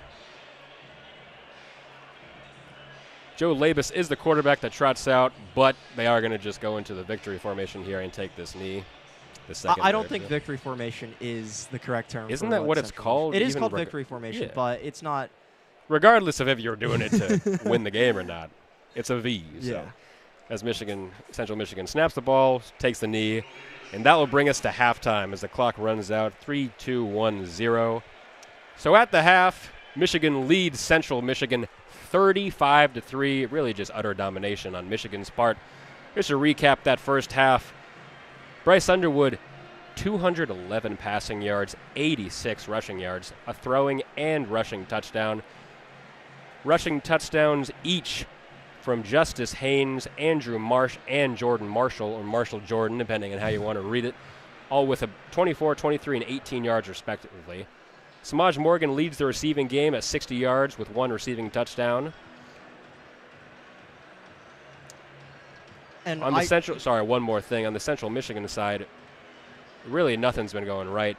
Jordan Angel Flores shown some signs of improvement, being 7 for 9 with 24 passing yards on that last couple of drives, and then 56 rushing yards. He's been the best Central Michigan player by far so far. But Bowen, you're the color analyst. Give me your thoughts on the half. Would you like? Would you not like? Just floor is yours. Yeah. So we'll be talking a lot about Michigan, obviously, but I think I loved the no huddle offense that Michigan ran that I was talking about earlier. Now, when you go in no huddle, you put more stress on the defense. They have less time to make substitutions. The players have to do a lot of tire offense. And again, we saw Jane Daniels do it really effectively last year. We're sort of seeing that from Bryce Underwood this first half, and I love to see them continue doing that. This play is just an unfortunate underthrown miscommunication there, which led to Central Michigan putting their only points on the board up. However, other than that, utter domination from the Michigan side. I love how Chip Lindsey result of that. I think they want to make the game as easy as possible for Underwood, making his first start on the road as a true freshman. They play Nebraska in Lincoln next week. Absolutely. And I got to say, Biff Poggi, offensive assistant, current head coach during the Sherrone Moore suspension. Poggi was a head coach at the university. Offensive though, can't really be denied. Absolutely. And I think the game management has also been a lot better than it was. The only questionable thing was that 1 yard Shannon Goodwin catch. I apologize. Shannon Goodwin catch to the 1 yard line. I believe that could have been a little better, but again, that's just me being nitpicky. No, I completely understand what you're saying. So just to recap, at the half, 35-3, Michigan leading Central Michigan. Any last second thoughts, Bowen?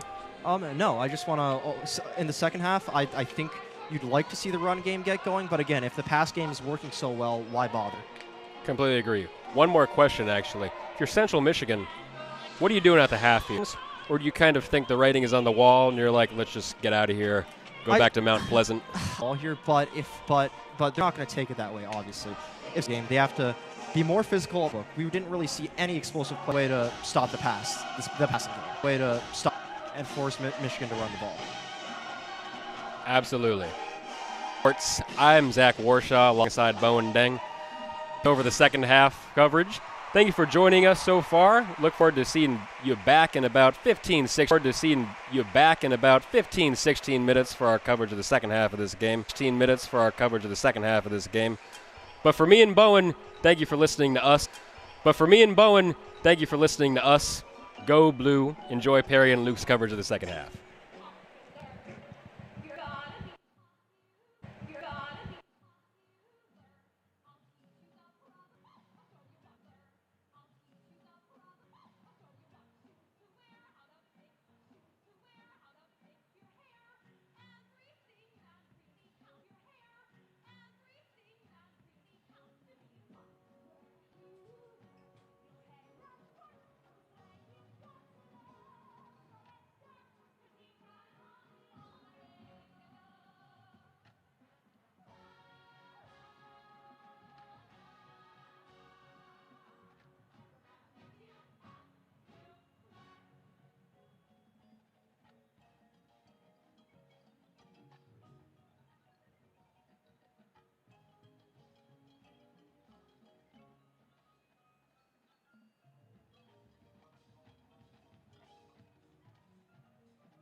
Hello, everybody, and welcome back to WCBN Sports Radio for this Saturday's broadcast of Michigan versus Central Michigan. I'm Perry Mourtzinos alongside Luke Lentz, taking you the rest of the way.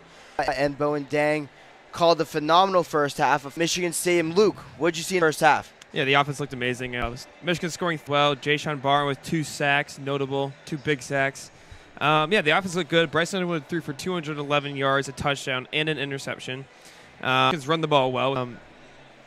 Michigan's looked good. Yeah, really the first time we've seen dual threat Bryce Underwood in his college career. Haynes and then one on a beautiful end around from Andrew Marsh, where he just turned the corner and was able to get going. Really, 2 blemishes on Michigan's scorecard here in this one. The missed kick by Dominic, the Bryce Underwood interception, where he underthrew Kendrick Bell on a go route. But other than that, Michigan has played a flawless game, really something that you need to see coming off last week's disheartening loss to Oklahoma. Yeah, and something to note in the second half is Central Michigan. They had a promising drive in their last drive in the first half. Ended up in a field goal. Angel in the first half ended up in a field goal. Angel Flores put up a great drive. He did a lot on the gun. I think this might be Angel Flores for the rest of the game, but we'll have to monitor that. I'm sure Michigan's going to look to improve off the first half.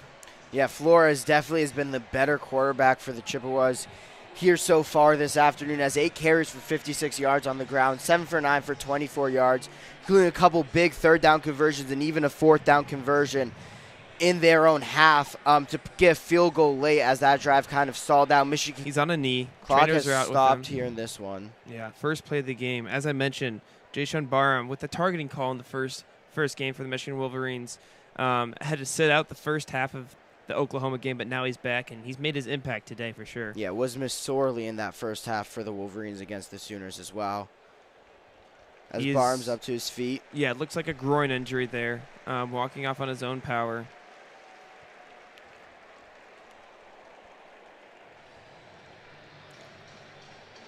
Jogs off to the sideline. So good sign there for the Wolverines, but obviously in a 35-3 game, if he's dealing with any sort of injury, considering how important he is to this Wolverines defense, I expect, Biff Poggi, the interim head coach, to exercise a great deal of caution as Labus in the shotgun again has Cornish on his right hip, alerts 2 wide receivers on with good penetration. Going to be 3rd and 9 coming up for the Chippewas with just over 14 minutes left in the third quarter. And we've seen this all day from the Michigan Wolverines front, limiting yards on the ground. Defensive line's been stout all day. Linebackers come up and make a play. We'll see if this continues, but man, Michigan Wolverines defense is stout right now. Chippewas only have 2.3 yards per carry in this one. Only had 1.3 against Pitt last week. As Labus back in the shotgun has Brock Townsend, the running back next to him, as he'll roll out right. Looking, avoids a sack from Derek Moore, still avoids a sack from Derek Moore, still holds the ball, and is going to get it out to Tommy McIntosh just short of the first down marker. It's going to be 4th and 2 coming up for the Chippewas at their own 33 as the punt unit comes out, but really nice play by Labus to at least avoid the first sack from Derek Moore as he kind of hobbles off the field now. Yeah, and I'm surprised. But I expect to see more Angel Flores. He really strived at the end of that first half. We'll see what happens. Samaj Morgan got a touchdown on the first half on a receiving back to field for the Wolverines as Dooley will punt another low one. Samaj Morgan goes for the fair catch and catches it going to the ground at the Wolverines 31 with 12:56 left. He has muffed a punt, muffed one against New Mexico in the first game of the season. Has some troubles last year, but so far has been relatively clean for Samaj. Yeah. The starting offense looks to be taking the field again as expected. We'll have to monitor that as the fourth quarter comes, but we should expect to see Bryce Underwood and the starters out there for this third quarter action. 12:56 remaining in the third quarter. Michigan up 35-3. Bryce Underwood takes the field with his offense. 2 wide receivers to the far side of the field. Goodwin on the near side has Haynes on his right hip. Underwood in the shotgun. Goodwin in motion now. Goes behind Underwood. Underwood takes the snap. Hands off to Haynes. Haynes on the left side. Haynes has room to run. It's going to be a foot race. Will he break another one? Down the sideline he goes. No one's going to catch him. Touchdown, Justice Haynes, just like last week against Oklahoma. First play of the second half for this Wolverines offense. Justin Haynes takes it to the house. 70 yards in. Oh, no. Oh, no. There's a flag down on the field. Nobody saw it until it was too late. Underwood shaking his head. Holding call is going to be, and that's going to wipe out Justice Haynes' third long TD rush of the season. As you mentioned, Justice Haynes has broken 3 straight in 3 straight games, and boy, is he quick. He was stride for stride with the defender and then put him in the dust. Still a nice run, but it's coming back on a holding call. Probably why he had a big gap there. Penalties on Nathan Afobe filling in that left guard.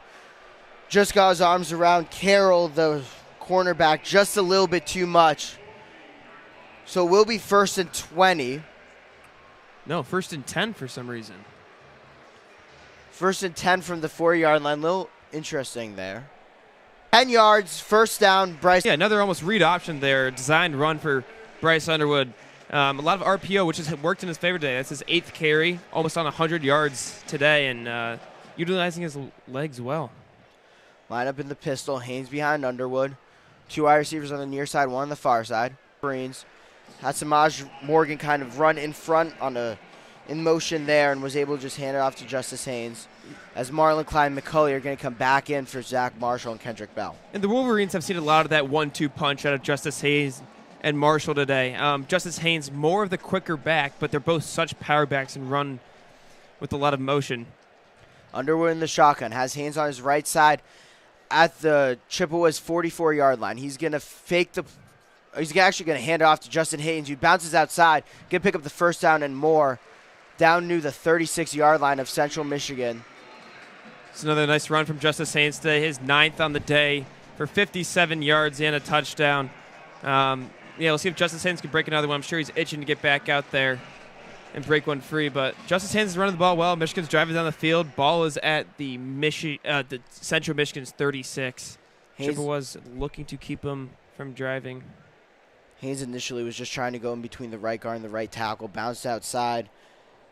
As the Chippewas got some good penetration, Caleb Spann was there as well, but that's one thing about Justice Haynes. He's got good ball carrier vision. Yeah. He finds open holes even if they're not there. One cut and he's gone. Haynes on the left side. Samaj Morgan is going to go in motion behind Underwood. Underwood hands off to Haynes. Haynes bounces outside, break a tackle.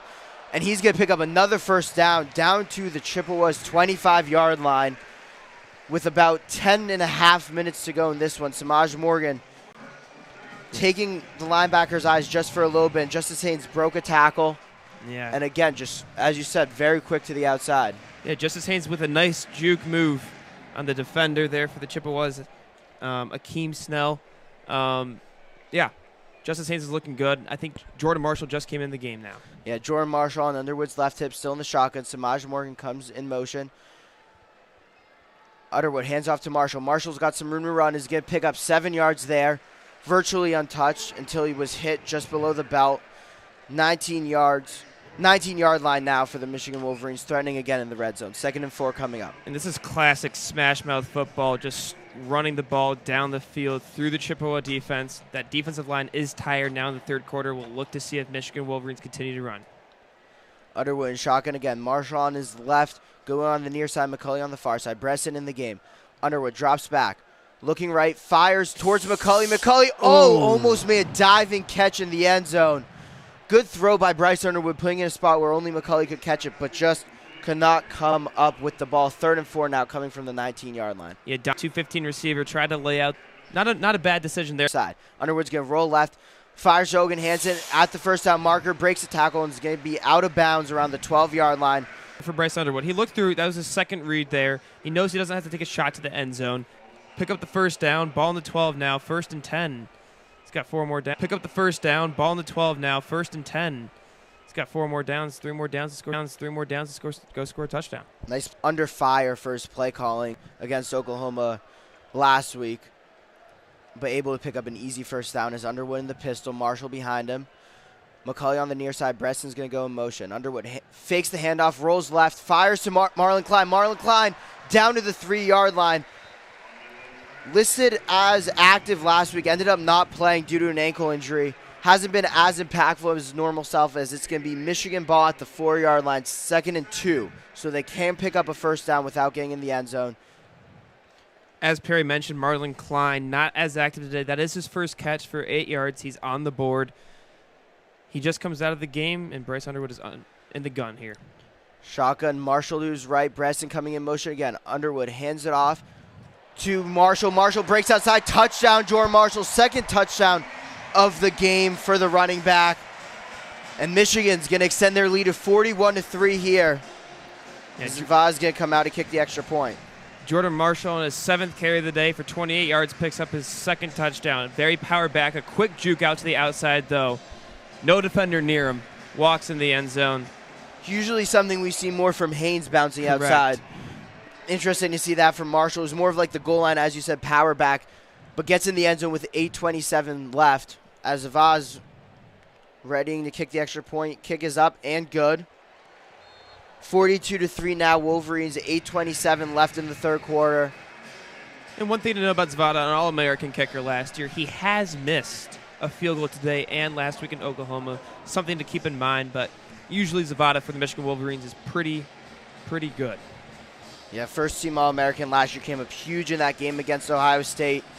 The final regular season week of the season for the Wolverines, as you said, missed Oklahoma last week, has missed one earlier today. Yeah, Wolverines take a commanding lead, 42-3, up 39 to start the third quarter. 8 minutes, 27 seconds left in the third quarter. And that's just a great textbook drive for the Michigan Wolverines. Smash mouth football down the field. End up punching it in with Jordan Marshall run. Wolverines looked good on that drive, continuing their dominance from the first half. I'm sure the Chippewas are going to come out looking to respond. They need a touchdown. They need a score to keep themselves just a little bit motivated in this game.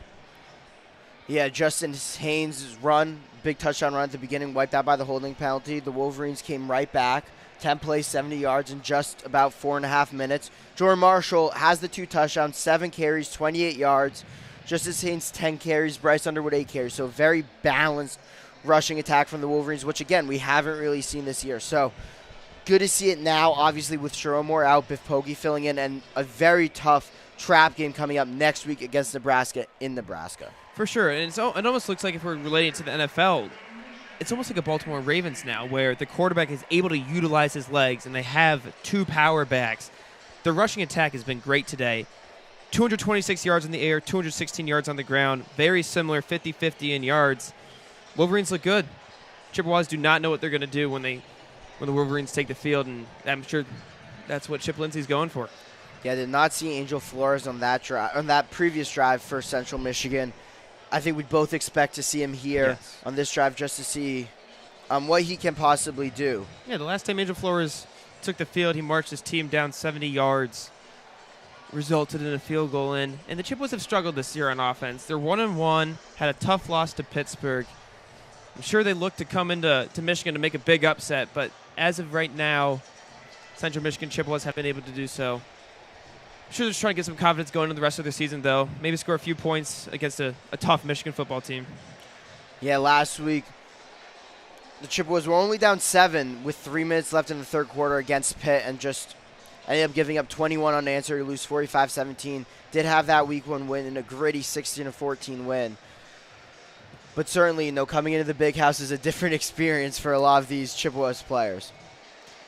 Playing in Mount Pleasant, Michigan, 35,000 capacity of Kelly Short Stadium. Obviously, the big house, you're playing most of the time over 105,000. So, a little bit of an adjustment as Zavad's getting ready to kick off. Once again, it will be the running back, Nareeb Biggins, back to receive for the Chippewas. Zavad with another booming kick. Biggins is going to catch it around the 3 and is going to take it out. Going to go towards the left side, down the 20, has some room to run, and is going to be tackled at the Chippewa 25-yard line. So virtually the same as a touchback there for Central Michigan. Yeah, but a nice return. He made a few defenders miss. Now, if I were him, that ball is getting close to the sideline. It could have gone out, come out to the 40, but he elected to receive it and take it out to the 25. As Perry alluded to, virtually no difference in whether he fair caught that or not. And it looks like Angel Flores is going to command his offense, hoping to take him down the field. Yes, it is. Yeah, we see a bit of second stringers out there for the Wolverines. The freshman Elijah Dotson out there for them. New defensive line is that will be Labus at first as he hands it off to Cornice for loss of 1 yard. Excuse me, that was actually Angel Flores. Again, 7 and the 2, same with Warshaw in the first half. Definitely a little bit confusing from 10,000 feet up. Another true freshman out there is Jordan Young, Michigan Wolverines free safety. He makes his appearance in this Wolverine defense. Jaden Sanders, who got the start, also there, outside corner. As Angel Flores has it back to his right, 3 wide receivers on the far side, 1 on the near side in the shotgun. Takes the snap, looks left, fires left, and that's going to be broken up by the Wolverines. Nice play by Jacob Oden, who has just come into this game, getting a hand in there on a slant over the middle. It's going to be 3rd and 11 from the Chippewas 24-yard line with 7:43 left in the third quarter. Yeah, Jacob Oden, a sophomore, 6'1", 205 from Detroit. Made a nice play there. He's a 4-star coming out of high school. Sure, the Michigan Wolverines are going to utilize him this year and next year as he becomes a junior.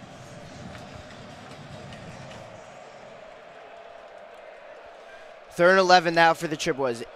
Flores in the shotgun. Has a running back to his left. 2 on the near side, 1 on the far side. Play action. Looking deep down the middle of the field. It's going to be batted down at the line. Looks like it was big Trey Williams right in the middle. And the Chippewas are going to have to punt. 4th and 11, 7:36 left in the third quarter. Perry is indeed right. The transfer from Clemson, 6'2", 320 pounds, put his big paw in the air and was able to bat that ball down, forcing a Chippewa punt soon to come. We have seen a lot of Declan Dooley today. Central Michigan has not been able to drive the ball, so they've utilized Declan Dooley, their punter from El Paso, Illinois. Deep backish Samaj Morgan. Samaj Morgan at the Michigan 35-yard line. Snapgood gets the punt off cleanly. Morgan going to drift towards it. Catcher run into his own player. He's going to go down. Dangerous collision there for the Wolverines.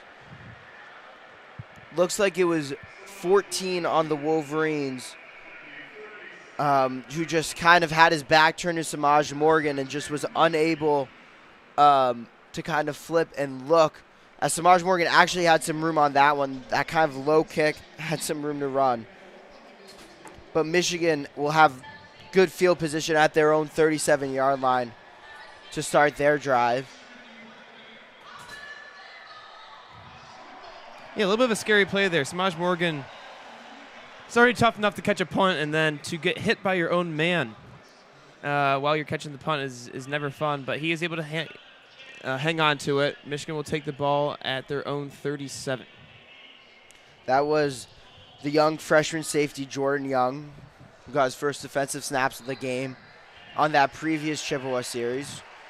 Justice Haynes still warming up, so maybe Michigan's first-string offense will be out there a little bit longer. You know, with a true freshman quarterback, experience certainly does not hurt. But, again, the Chippewa's passing game is something that we need to talk about. Haven't really been successful. No receiver over 10 yards today.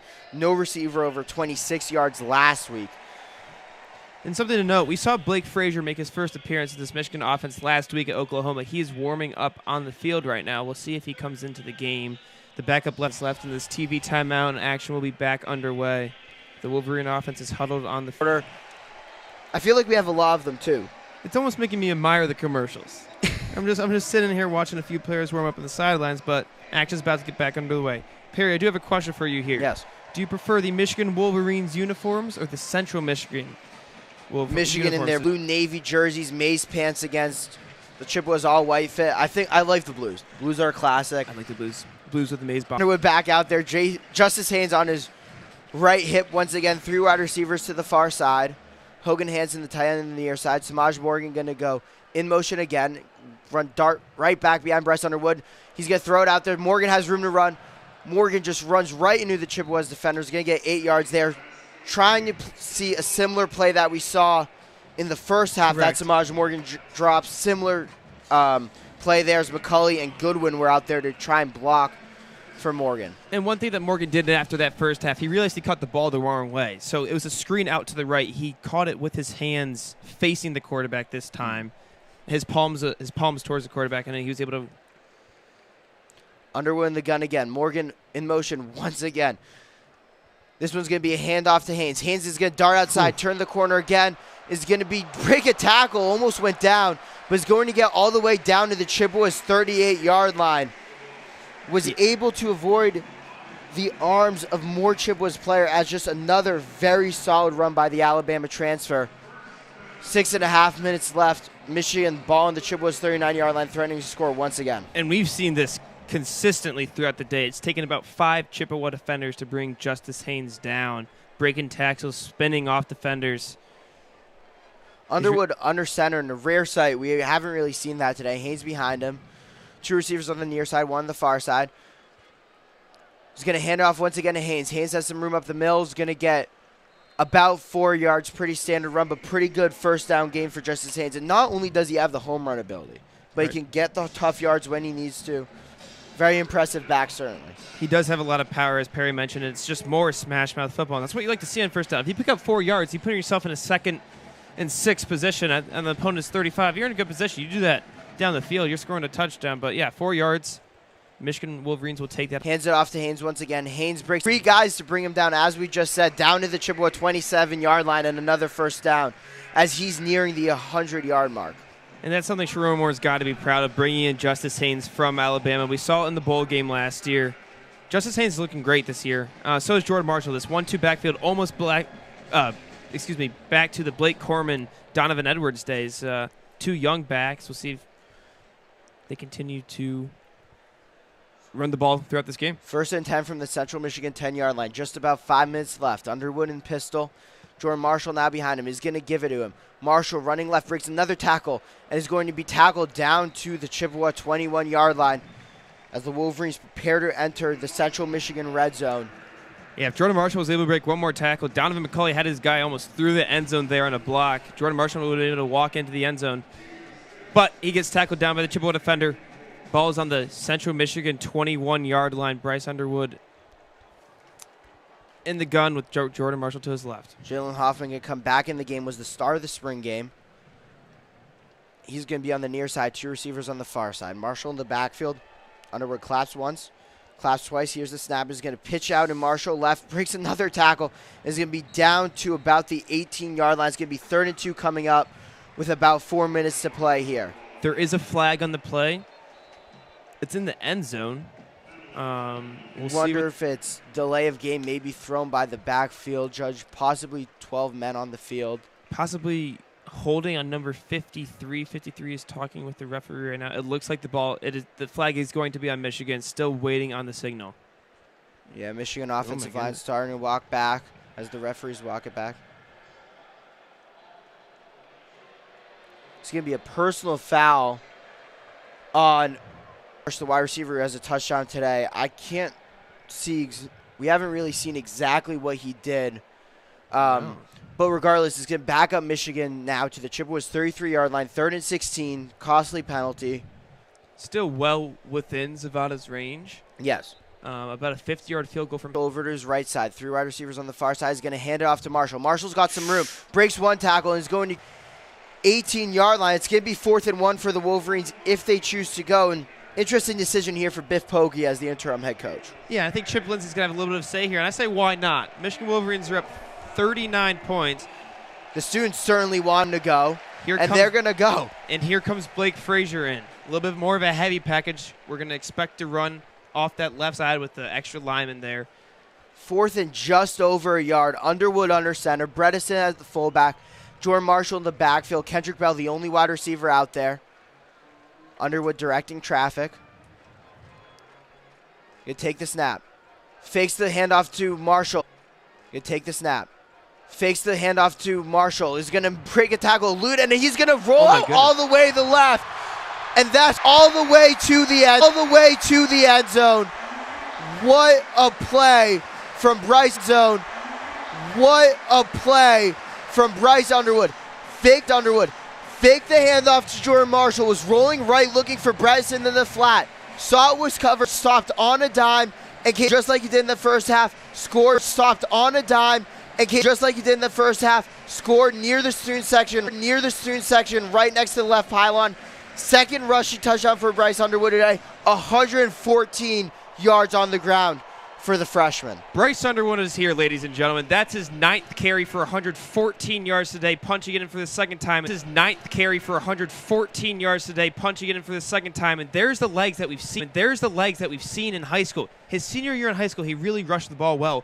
We have not. The Michigan Wolverines have not utilized it these first 2 games, and now we see 9 carries for over 100 yards, 2 touchdowns. So now, Parrott, on for the extra point right down the middle, 49-3 now with just over 3 minutes left in the quarter. Bryce Underwood ran a good 60 yards for that touchdown. Oh, that was rolled all the way out to the Underwood, ran a good 60 yards for that touchdown. Oh, that was rolled all the way out to the right, spun back to the right, spun back around, came to on that left end zone, left that left pylon. Bryce Underwood around, came to on that left end zone, left that left pylon. Bryce Underwood was the first Michigan quarterback with 100 rushing yards since 2013.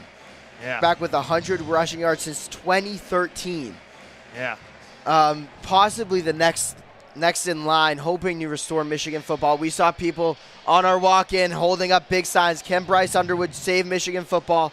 Kind of crazy to say just over J.J. McCarthy. Now with the Minnesota Vikings just had his first son. Yeah. But J.J. McCarthy picked up a win against son.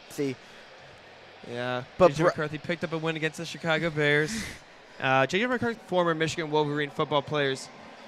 The Wolverines are up 49-3 in the third quarter with 3 minutes, 12 seconds left. Yeah, Michigan up 46. Pretty dominant performance today from the Wolverines, something they expected coming off a tough loss against Oklahoma. And as you said, he ran 60 yards. I wish WCBN Student Radio had, the resources and the technology to be able to bring you next-gen stats right available, right? Because if you're watching Sunday Night Football, you know that he probably ran 60, 70 yards on that play. If not, you just got to take my word there. You guys are going to have to believe me. I did my own next-gen stats there. The Luke Lentz next-gen stats. That's exactly right.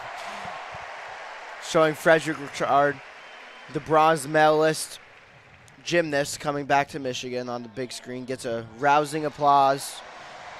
As I'm sure the student section, we finally see something as he's just going to start breakdancing in the end zone. Wolverines fans love it. He does a flip into I don't even know what you call that. That's some gymnast move, but yeah, fans are loving it here in the big house. And one thing you know is the sun's come out. It's actually warmed up quite a bit. The sun was out a lot more in that last drive. Yeah, beautiful day here in Ann Arbor. And you have to wonder if that's the last play we'll see of Bryce Underwood here today in Week 3 against Central Michigan. That spectacular run, now up 46 points. You can bring in Jane Davis. You can bring in Mikey Keene to transfer from Fresno State. Regardless, the Wolverines are going to start on defense. Because we've got about 30 seconds left of Frederick Richard breakdancing in the end zone before this is going to be Sunderland getting ready to kick off. Yes, no more Zavada out there to kick off. Michigan 46-point lead. I would agree with you, Perry. I believe that is the last time we see Bryce Underwood today. I don't think we need to see any more from Bryce Underwood. I think the Wolverines have seen enough. Bryce Underwood, 3 total touchdowns today, and not a costly interception, but just a lack of. That's just what you get from a young quarterback. Freshman interception. It's a freshman interception. It was pretty poor. He rode out to the right, kind of threw it way up into the air in a double coverage, well underthrown, easy interception. But that's just been his only really error today. He's 9 incompletions, but not all of them his fault. But it's been all on the ground for the Michigan Wolverines today. And this was the concern, right, with scheduling Oklahoma Week 2 with a true freshman quarterback. You don't really know how he plays, as Sunderland's going to kick it over the head of Biggins. You don't really know his strengths, and you don't really know how to best utilize him. And now in this get-right game, we're kind of seeing the dual threat Bryce Underwood that he can be, which is going to be vital for the rest of the season. And I think Bryce Underwood, carrier in the backfield, Michigan Wolverines defense has been stout today. And it's going to be interesting to see who the Wolverines put back out on defense for this drive. Hillman looks like he has a towel over his head. Rod Moore, who we thought was going to play today, looks like his comeback will be delayed at least another week. He has a towel over his head. And I don't believe we saw any Zeke Berry today either. We saw Zeke Berry, I believe, for bit. like a series or two, but yes. And then he came out of the game. I don't expect to see the Michigan Wolverines starters out. There's no need, up 46 with over a quarter left to play. Yeah, it looks like it's going to be mostly backups out there. Yes. Trey Pierce still out there. Rashawn Benny still out there. Yes. Elijah Dotson out there as well. But no TJ Metcalf, who started this game.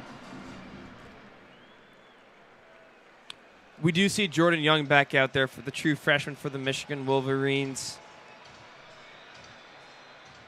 And then Elijah Dotson, the true freshman as well, back out there in press coverage on the far side. Labus in the gun. Has Townsend on his left hip, 2 wide receivers near side, 1 on the far side.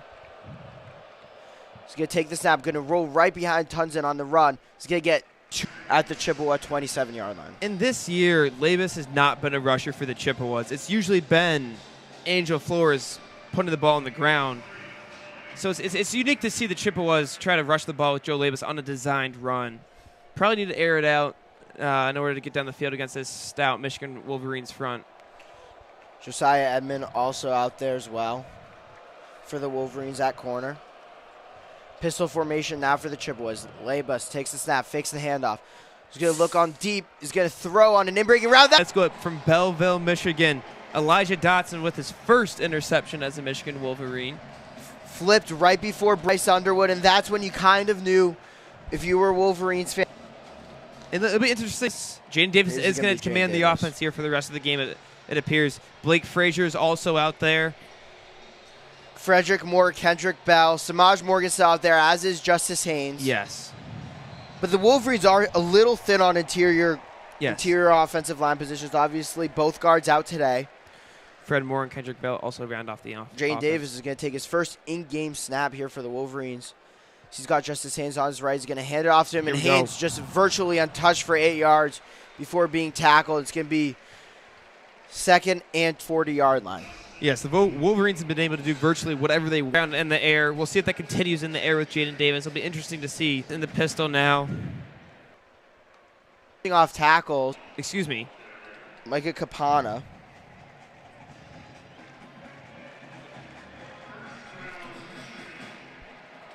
Jalen Hoffman's going to come in the game now for Zach Marshall.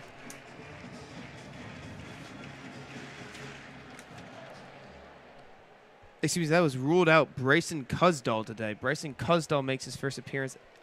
Yeah, who was ruled out in this one. So that's interesting. Some false information from the WCBN student radio team. As Davis under center, Simpson in motion is going to get it on a jet sweep. Going to just be able to turn the corner and pick up the first down for the Wolverines.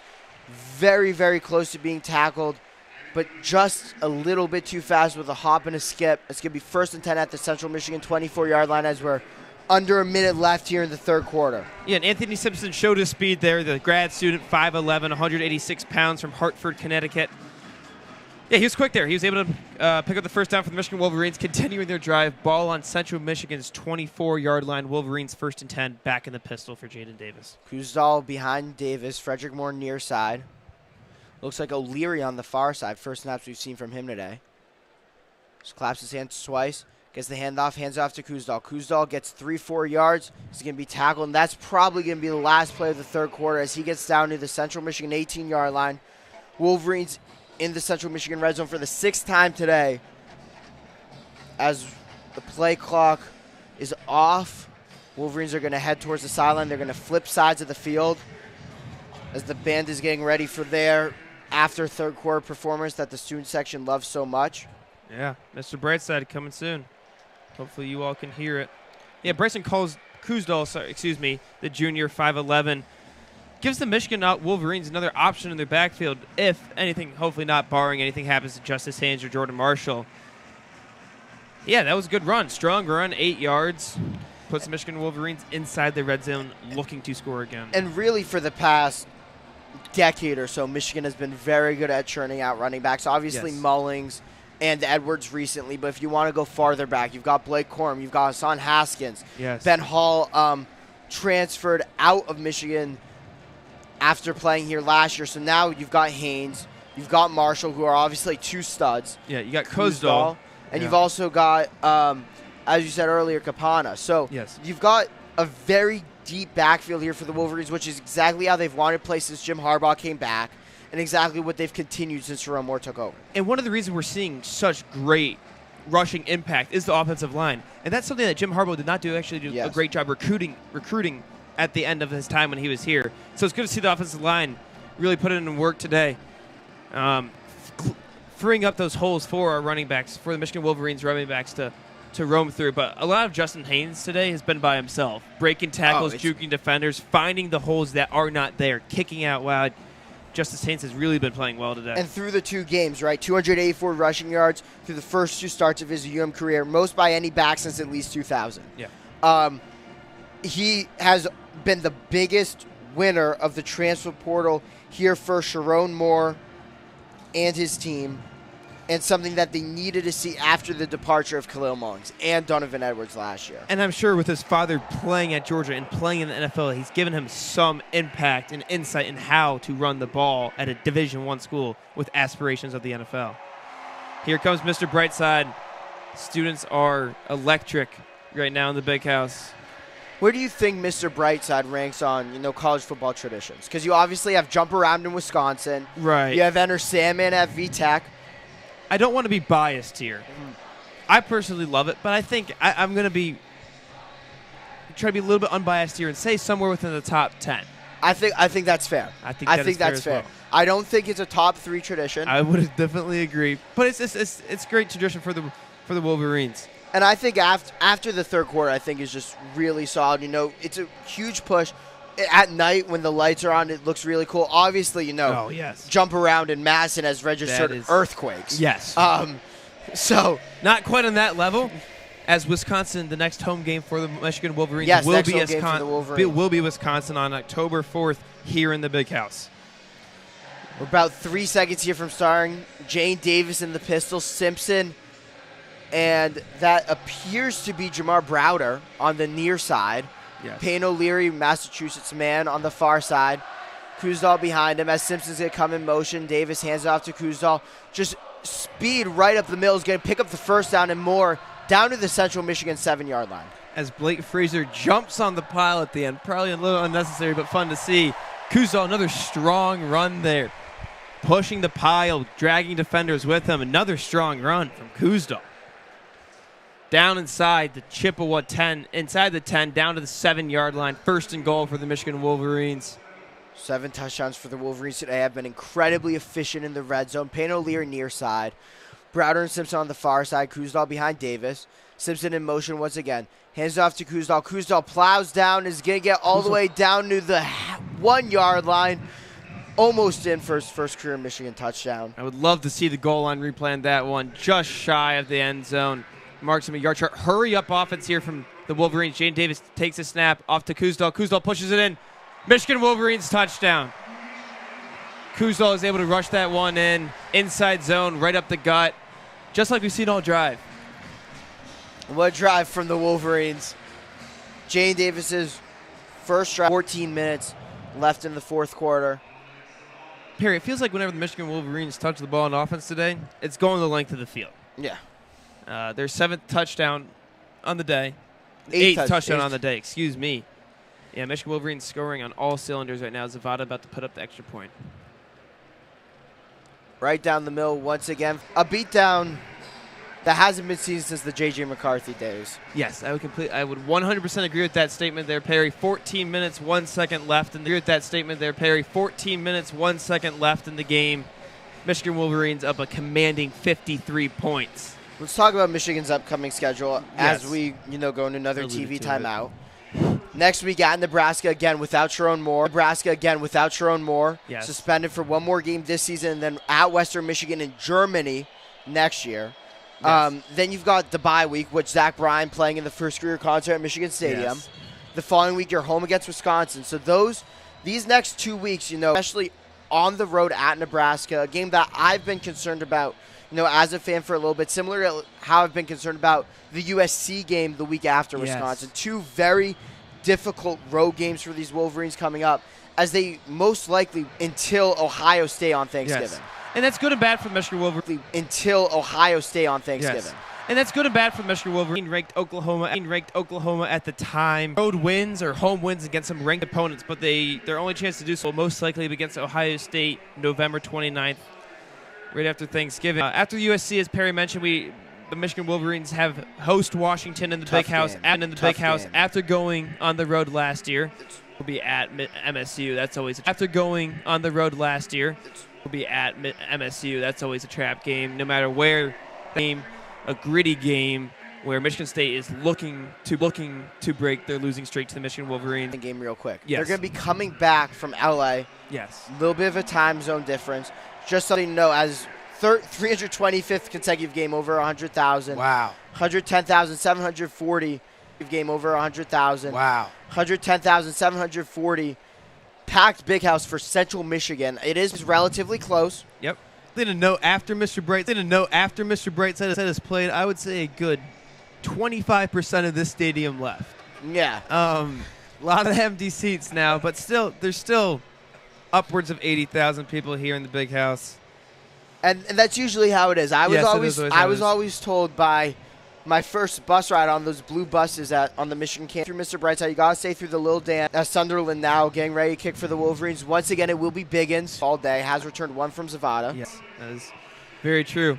Nebraska, next week's opponent, up 45-7 over Houston Baptist.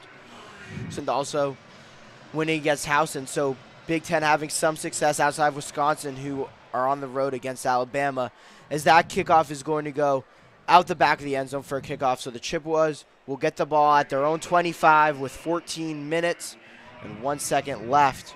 And for all the Michigan Wolverine fans out there, before Ohio State, you will have to travel to Maryland to face the University of Maryland, who's been looking good this year. Yeah, they've been solid. Definitely not an easy game for the Michigan Wolverines before playing the Buckeyes. But it can give them some confidence if they win that game at Maryland, coming back home against Ohio State. Definitely something to look out for. Flores in the gun, two Yes. receivers near side. Van Timmeren's in motion. He's going to take the snap, fake the handoff. He's going to roll right. Two guys, evades both of them, running. He's going to be tackled for about 18-yard gain. Ball comes out, and it looks like by the sideline, it looks like Michigan has the ball back. Michigan football. Flores evaded two guys in the backfield, then beat up a linebacker as somebody's limping off, number 94 for the Wolverines. And then the ball just punched down. It's going to be Wolverines football at the Chippewas 43-yard line. 5-yard line. Ball was moved back a couple yards. As it looks like number 76, who I believe Luke Lentz has a class with.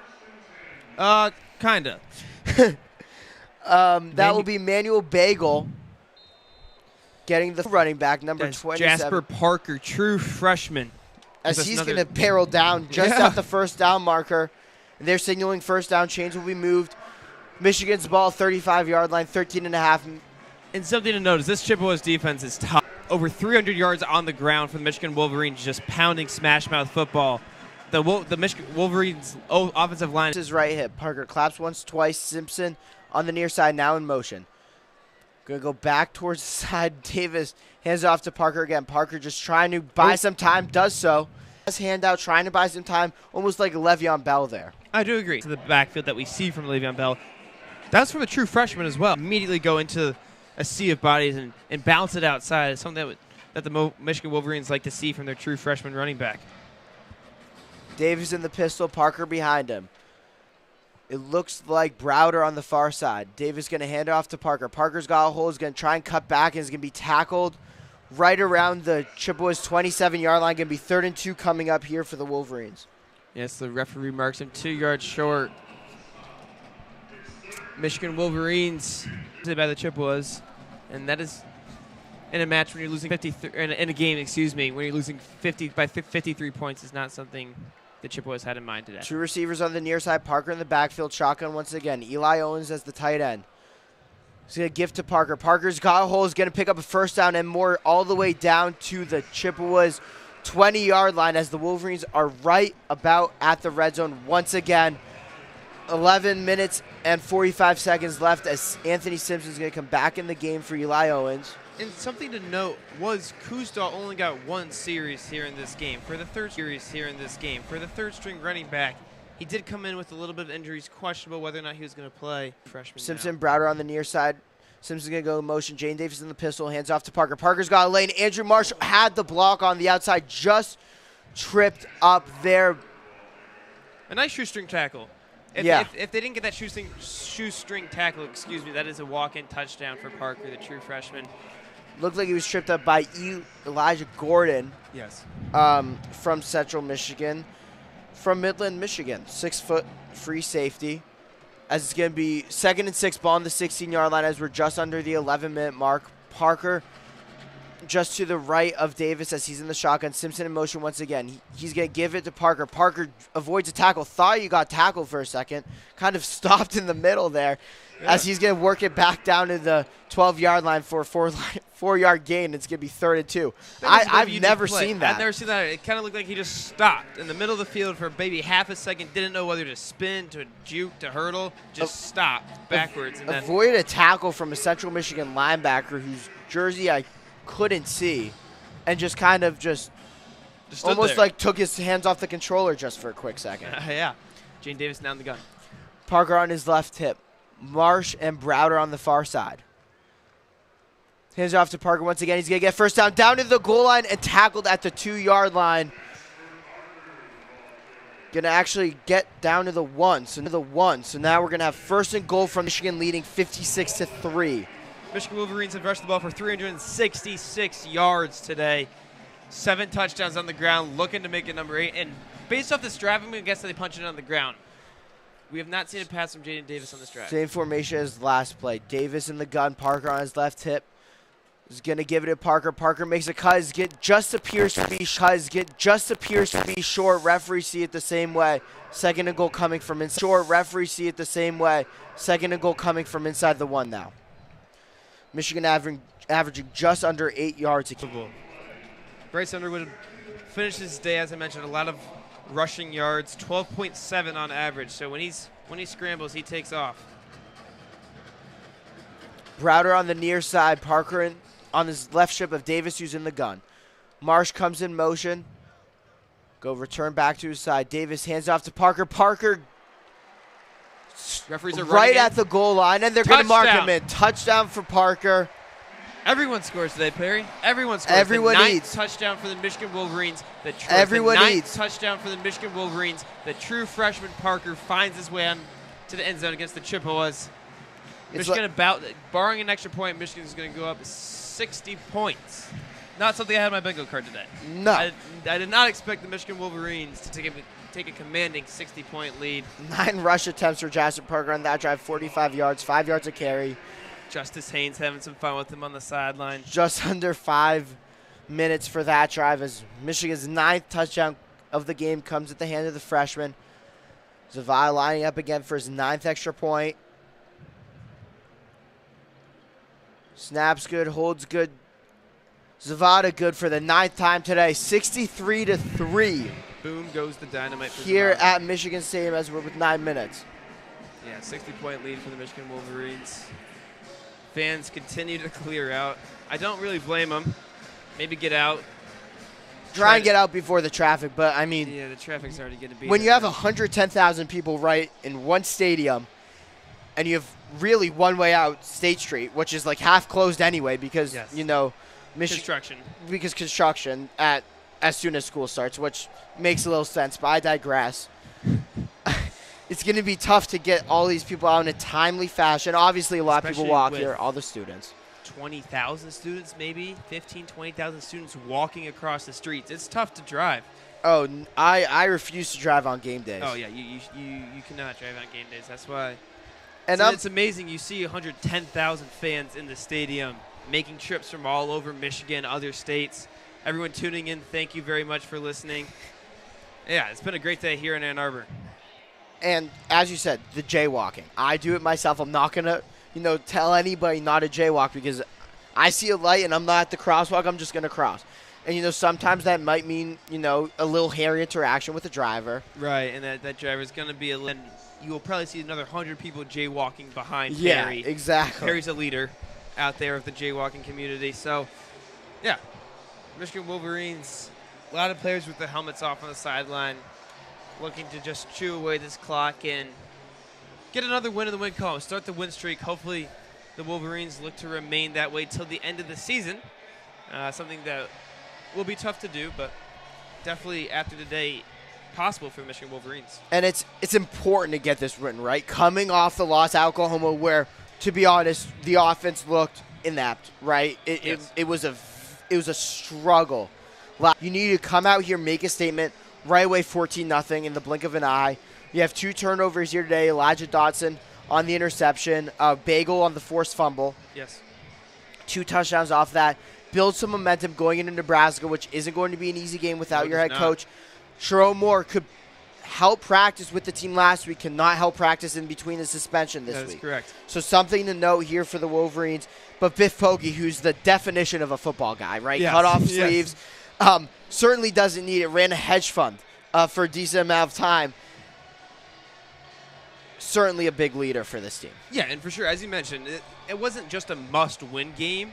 It was a must-win by 5+. Assert their dominance back in the Big Ten. Man, it's exciting to see what they can do the rest of the season. Once again, Biggins standing at the goal line gig as we just tick off the TV timeout. Very long TV timeout, it felt like. I know. Once again.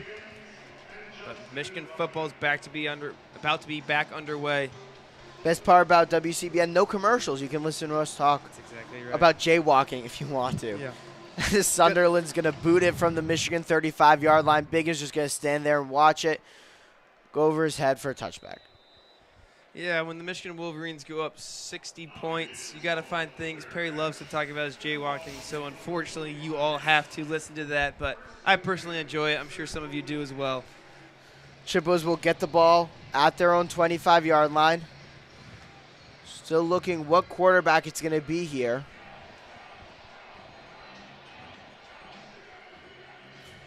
As they're still in the huddle. It's going to be Labus back. He's going to have Townsend on his right hip.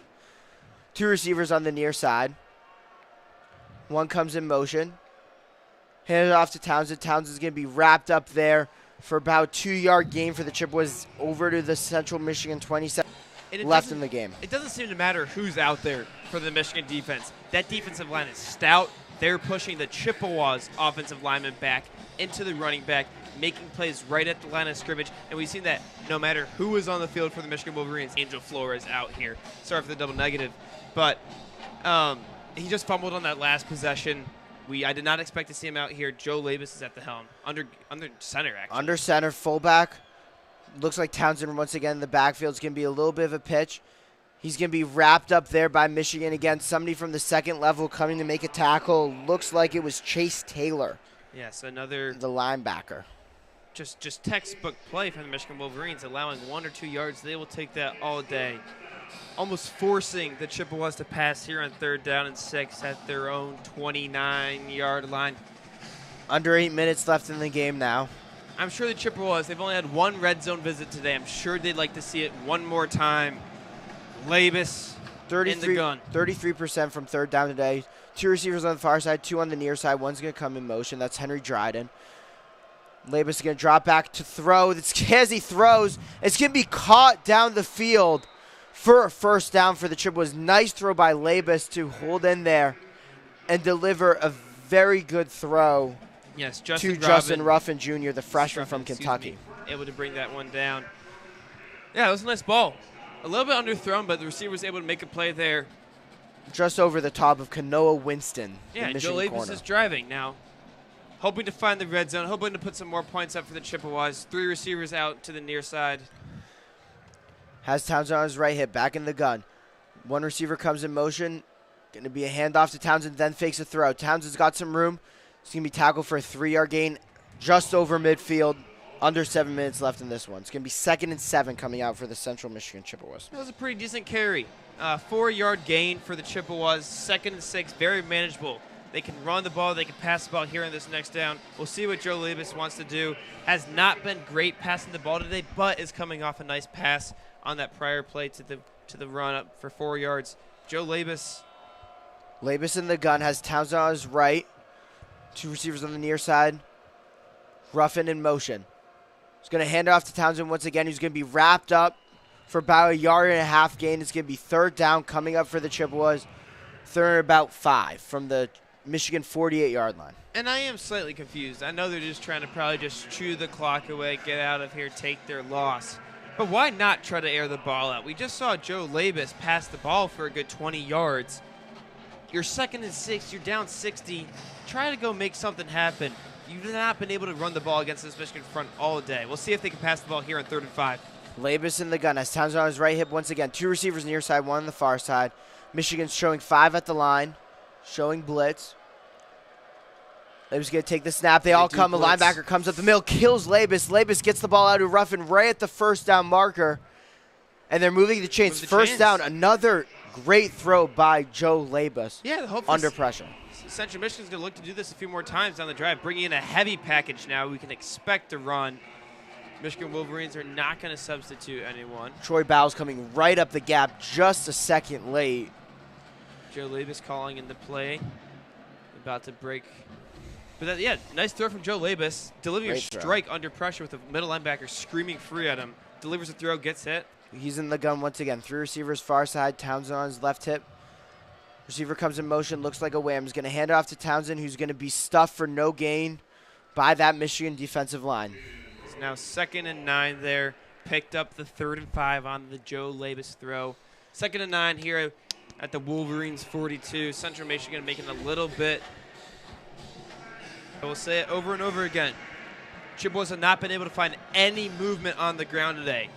First rush on this, on 1st and 10 was for 1 yard. Second rush was for -1 yards. They now face a 3rd and 10. 3rd and 10 from the Michigan 43-yard line. Under 4 minutes on alerts, changing the play. Caden Rose in the backfield with him. 2 receivers near side, 1 on the far side. Flores is going to hand off to Rose. He's going to be wrapped up once again by number 31 on the Michigan. That's Nico Andrighetto making the tackle. It's going to be 4th down now for the Chippewas as we're about 3.5 minutes left as the clock has stopped for some reason. Now they're running it again. 4th and 10 from the Michigan 43-yard line. And they have to go for it here. I mean, there's no point in punting it back to the Wolverines to just kneel out the game. It doesn't really matter. Angel Flores, I'm going to guess he's going to roll out, utilize his legs, try to scramble for a 1st down. Let's see what happens. Bunch formation on the near side. 1 wide receiver alone on the top. Flores fakes the handoff. Pressure in his face. Throws it up top. PI. Oh, almost a phenomenal catch made over Shamari Earls, but just falls incomplete, and that's probably the last we'll see of the Chippewas offense today. Yes. As they cannot convert there on 4th down. Michigan will, with about 3 minutes left. Nice hold by the Michigan defense. Yes, Earls with great defense there. Might have gotten away with PI, but great defense there. Gets the Michigan Wolverines defense off the field, back into the Wolverines. Wolverines are excited on the sideline. 60-point lead, about to kneel this one out. And look forward to Dylan Raiola next week at Nebraska. As the crowd goes crazy for Slippery Rock's 24-13 win about a week ago over Franklin Pierce, the local D3 school in the area. I don't know the full history about it, so I won't try and teach it to you guys. But Michigan's certainly coming out here, making a statement with no Sherrone Moore. You've kind of got the Michigan versus us mentality, or everybody versus Michigan mentality back again. Similar to how it was during the national championship season, at least for a game, and probably for next week as well. You're going to go see Matt Rule in Lincoln. WCBN will have that game right on this YouTube channel for those that choose to tune in. Great crew traveling to Nebraska. Should be a great game. And something to note today is Michigan's been consistent every single quarter. They go down and score. They scored 14 in the first, 21 in the second, 14 in the third, and another 14 in the fourth, even with the backups in. We can see that no matter that the offense from Chip Lindsey today, the offensive scheme has been great. Been able to push the ball down the field. And when Bryce Underwood was in, utilizing his legs, whether that's a QB-designed run or he scrambles out and then takes off, I really think that the Michigan Wolverines should utilize his legs more for the rest of the season. Absolutely, because when you have, a quarterback that can utilize his legs, whenever you do a play fake, it makes that edge rusher just one more extra second. It's why the Ravens are so formidable. Yes. It's why Saquon Barkley had an historic year last year with the Eagles and Jalen Hurts. We've seen it at the college level before, We see it all the time. So it looks like it's going to be Jake Garcia, coming in the transfer at quarterback. And he's in the gun, ladies and gentlemen. We can expect a handoff here, but with 3 minutes left of this game, they're going to try to look to pick up a 1st down and then kneel this one out, I would guess. 2 receivers on the near side. Running back in the backfield, that's Thomas O'Mara, who gets the carry. He's going to run again. Michigan just able to run no matter who's in the backfield. That's going to be about 7 yards. And something I'd like to see today is the Michigan Wolverines break 400 yards on the ground. Currently, they are just shy of that number at 386. 2nd and 2 at the Chippewa 49-yard line, just crossed midfield, excuse me. With that carry, Jeff Garcia once again, O'Meara on his left hip. 2nd and 2. 2 wide receivers on the far side, 1 near side. We're just under 2.5 minutes. Garcia hands off to O'Meara. O'Meara's going to get first down and just get tripped up. He might have been gone. He's going to get the first down, I believe. Chains are moving. As that's going to be most likely the last play before the 2-minute warning, as now you're in a spot where you can kneel out, victory formation 3 times. If the Chippewas elect to not use their timeouts. Well, we are going hurry up for some reason. O'Meara was almost gone as Garcia in the shotgun again. 2 receivers far side, O'Meara on the near side. 2-1, and they're going to get it off just before the 2-minute warning as O'Meara's going to be pushed forward for about 2 yards. So it's going to be 2nd and 8 when we return from the 2-minute warning. 1:57 left at the Chippewa 45-yard line. And something to note in this game is we have not seen a lot of penalties. Only 4 flags on the Michigan Yes. Wolverines and only 1 flag on Central Michigan. They played a pretty good game, penalties-wise, excuse me. But Michigan has trounced them for 625 yards through the air and on the ground today. 235 of these yards through the air, 391 yards per play today. And something to note is there's only a 5-minute difference in possession of the ball, time of possession. And so that's pretty interesting to see in a 60-point blowout victory. What that says is Michigan had a lot of quick plays, Michigan's offense this year has been a lot of hurry up. We've been seeing them quick to get back to the line of scrimmage, hike that next play, and score on these big chunk plays. And the Chippewas offense today was more methodical, trying to find little holes on the ground, but they did not find much against the Michigan front. Yeah, Michigan 625 total yards today compared to 141 for the Chippewas. 235 of those coming through the air compared to 60 of those for the Chippewas. 390 on the ground for the Wolverines compared to 81 on the ground for the Chippewas. Michigan was 8 of 10 on 3rd downs, 1 of 1. 1 for 1 on 4th downs. 8.1 yards a play, 14.7 yards per completion. Just utter domination here from the Wolverines today in the huge get-right game as they will travel to Lincoln next week to take on the Cornhuskers. And one of Wink Martindale's sayings is have a day. Yeah. Big on the Bob Doe Sports guys with their have a day brand. And he had a day today. The defense was stout. The offense played well. Not Wink Martindale, but that's Chip Lindsey's offense. But yeah, Michigan Wolverines had a day today, and they'll look to do so next week at Nebraska. And I would say that the defense really followed the lead of Sherrone Moore today. Just who was like 2 sacks, 1 in the opening possession, came up huge. You could see was kind of different coming in for the first half than the second half, I'm sure, from his perspective. In the best way possible, he was violent out there. Yeah. Shredding defenders, both of his sacks. That quarterback, I was worried he wasn't getting back up, so. Michigan in victory formation now. Jake Garcia under center. It looks like Anthony Simpson astronomically wrong. And here, Perry. Maybe we could see a flip from Simpson. After the end of the game, something that victory formation the back guy does often. I don't know if he's got it in him, but it's actually Samaj Morgan back there. Samaj Morgan might be able to do. He might be able to do a flip. Maybe Frederick Flips taught him a little thing at halftime. 40-second play clock, so 3 kneel downs should do it. Garcia 1:54 now. Next snap will have to take place around 1 minute 11 seconds. Now, do you think there should be a rule? Probably not, Perry. But when the game's over, it's up by 60. Should you really have to kneel it out 3 times, or should you just kneel it once? Other team doesn't elect to use their timeouts, and it's just the end of the game. I think these guys like kneeling out 3 times. You know what I mean? Okay. I mean, I personally, right, like usually if I'm watching a game and people are kneeling it down, I'll switch to another game. Correct. Right? It's different in the crowd and blowout. In a big win, I think it's nice to kneel down 3 times. You kind of get the crowd into it a little bit more. No, they do have 3 seconds to hike this ball here. So 3, 2. They do get it off. Garcia's going to dance around there. Now take a knee. And this is what I don't understand, right? If they wanted to kneel the game out, why do you snap it before the 2-minute warning when you don't have to? I don't quite get the point there. I think that the Chippewas are going to have to get the ball back because they're going to have to snap it with about 26 seconds left. It's 4th and 13 from midfield. Yeah, this doesn't make. So I don't know if they're going to have Jake Garcia kind of do a Madden and run back around there 15 yards and try and kill 20 seconds. I doubt it. Oh, never mind. Perry might be right. He is in the gun back here, or almost like a T formation. Yeah, I was going to say definitely in a T. Garcia's going to take the snap now. Is going to just kind of dilly-dally and then take a knee. That's going to stop the clock because it changed the possession. Absolutely nothing. And So- the Chippewas are going to get the ball back on offense. So the Chippewas offense is going to have to come back out. Michigan defense is going to have to come back out with 26 seconds left. Perry, what do you expect to see here? You think they're going to air it out? No, I think this should be a kneel down. You think they're going to kneel it? You think they're going to run I think they're it? going to kneel it. Some of the Michigan offensive line shaking hands with the Chippewas defensive line as some scores around the country, especially in the Big Ten. Oregon up 34-7 at Northwestern.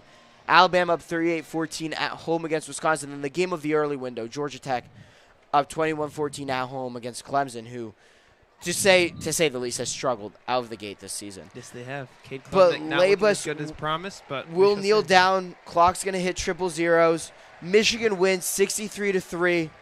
Going on the road in Nebraska last week. Huge get-right game for them. We're able to take care of business relatively easily. Never in doubt. Best game of Bryce Underwood's short collegiate career so far. Yeah, and one thing to note is Bryce Underwood had a great game today. Whether that was in the air throwing the ball for over 200 yards in the first half, and then utilizing his legs. He really rushed the ball well for 114 yards today, 2 touchdowns, another 2 touchdowns from Jordan Marshall, 1 touchdown from Justice Haynes, who also broke 100 yards on the day. Just a great, gritty win for the Michigan Wolverines. Smash mouth football, something the Wolverines should look to continue throughout the rest of the season. That'll do it for WCBN Sports here today at Michigan Stadium. Tune in next week where we will have some broadcasters traveling to Lincoln, I believe they're driving down to Lincoln. So that should be interesting for those broadcasters. But for Zach Warshaw and Bowen Deng in the first half, and Luke Lentz and myself, Perry Mourtzinos in the second half, thank you all for listening. And as always, we'll leave you with a Go Blue. Go Blue.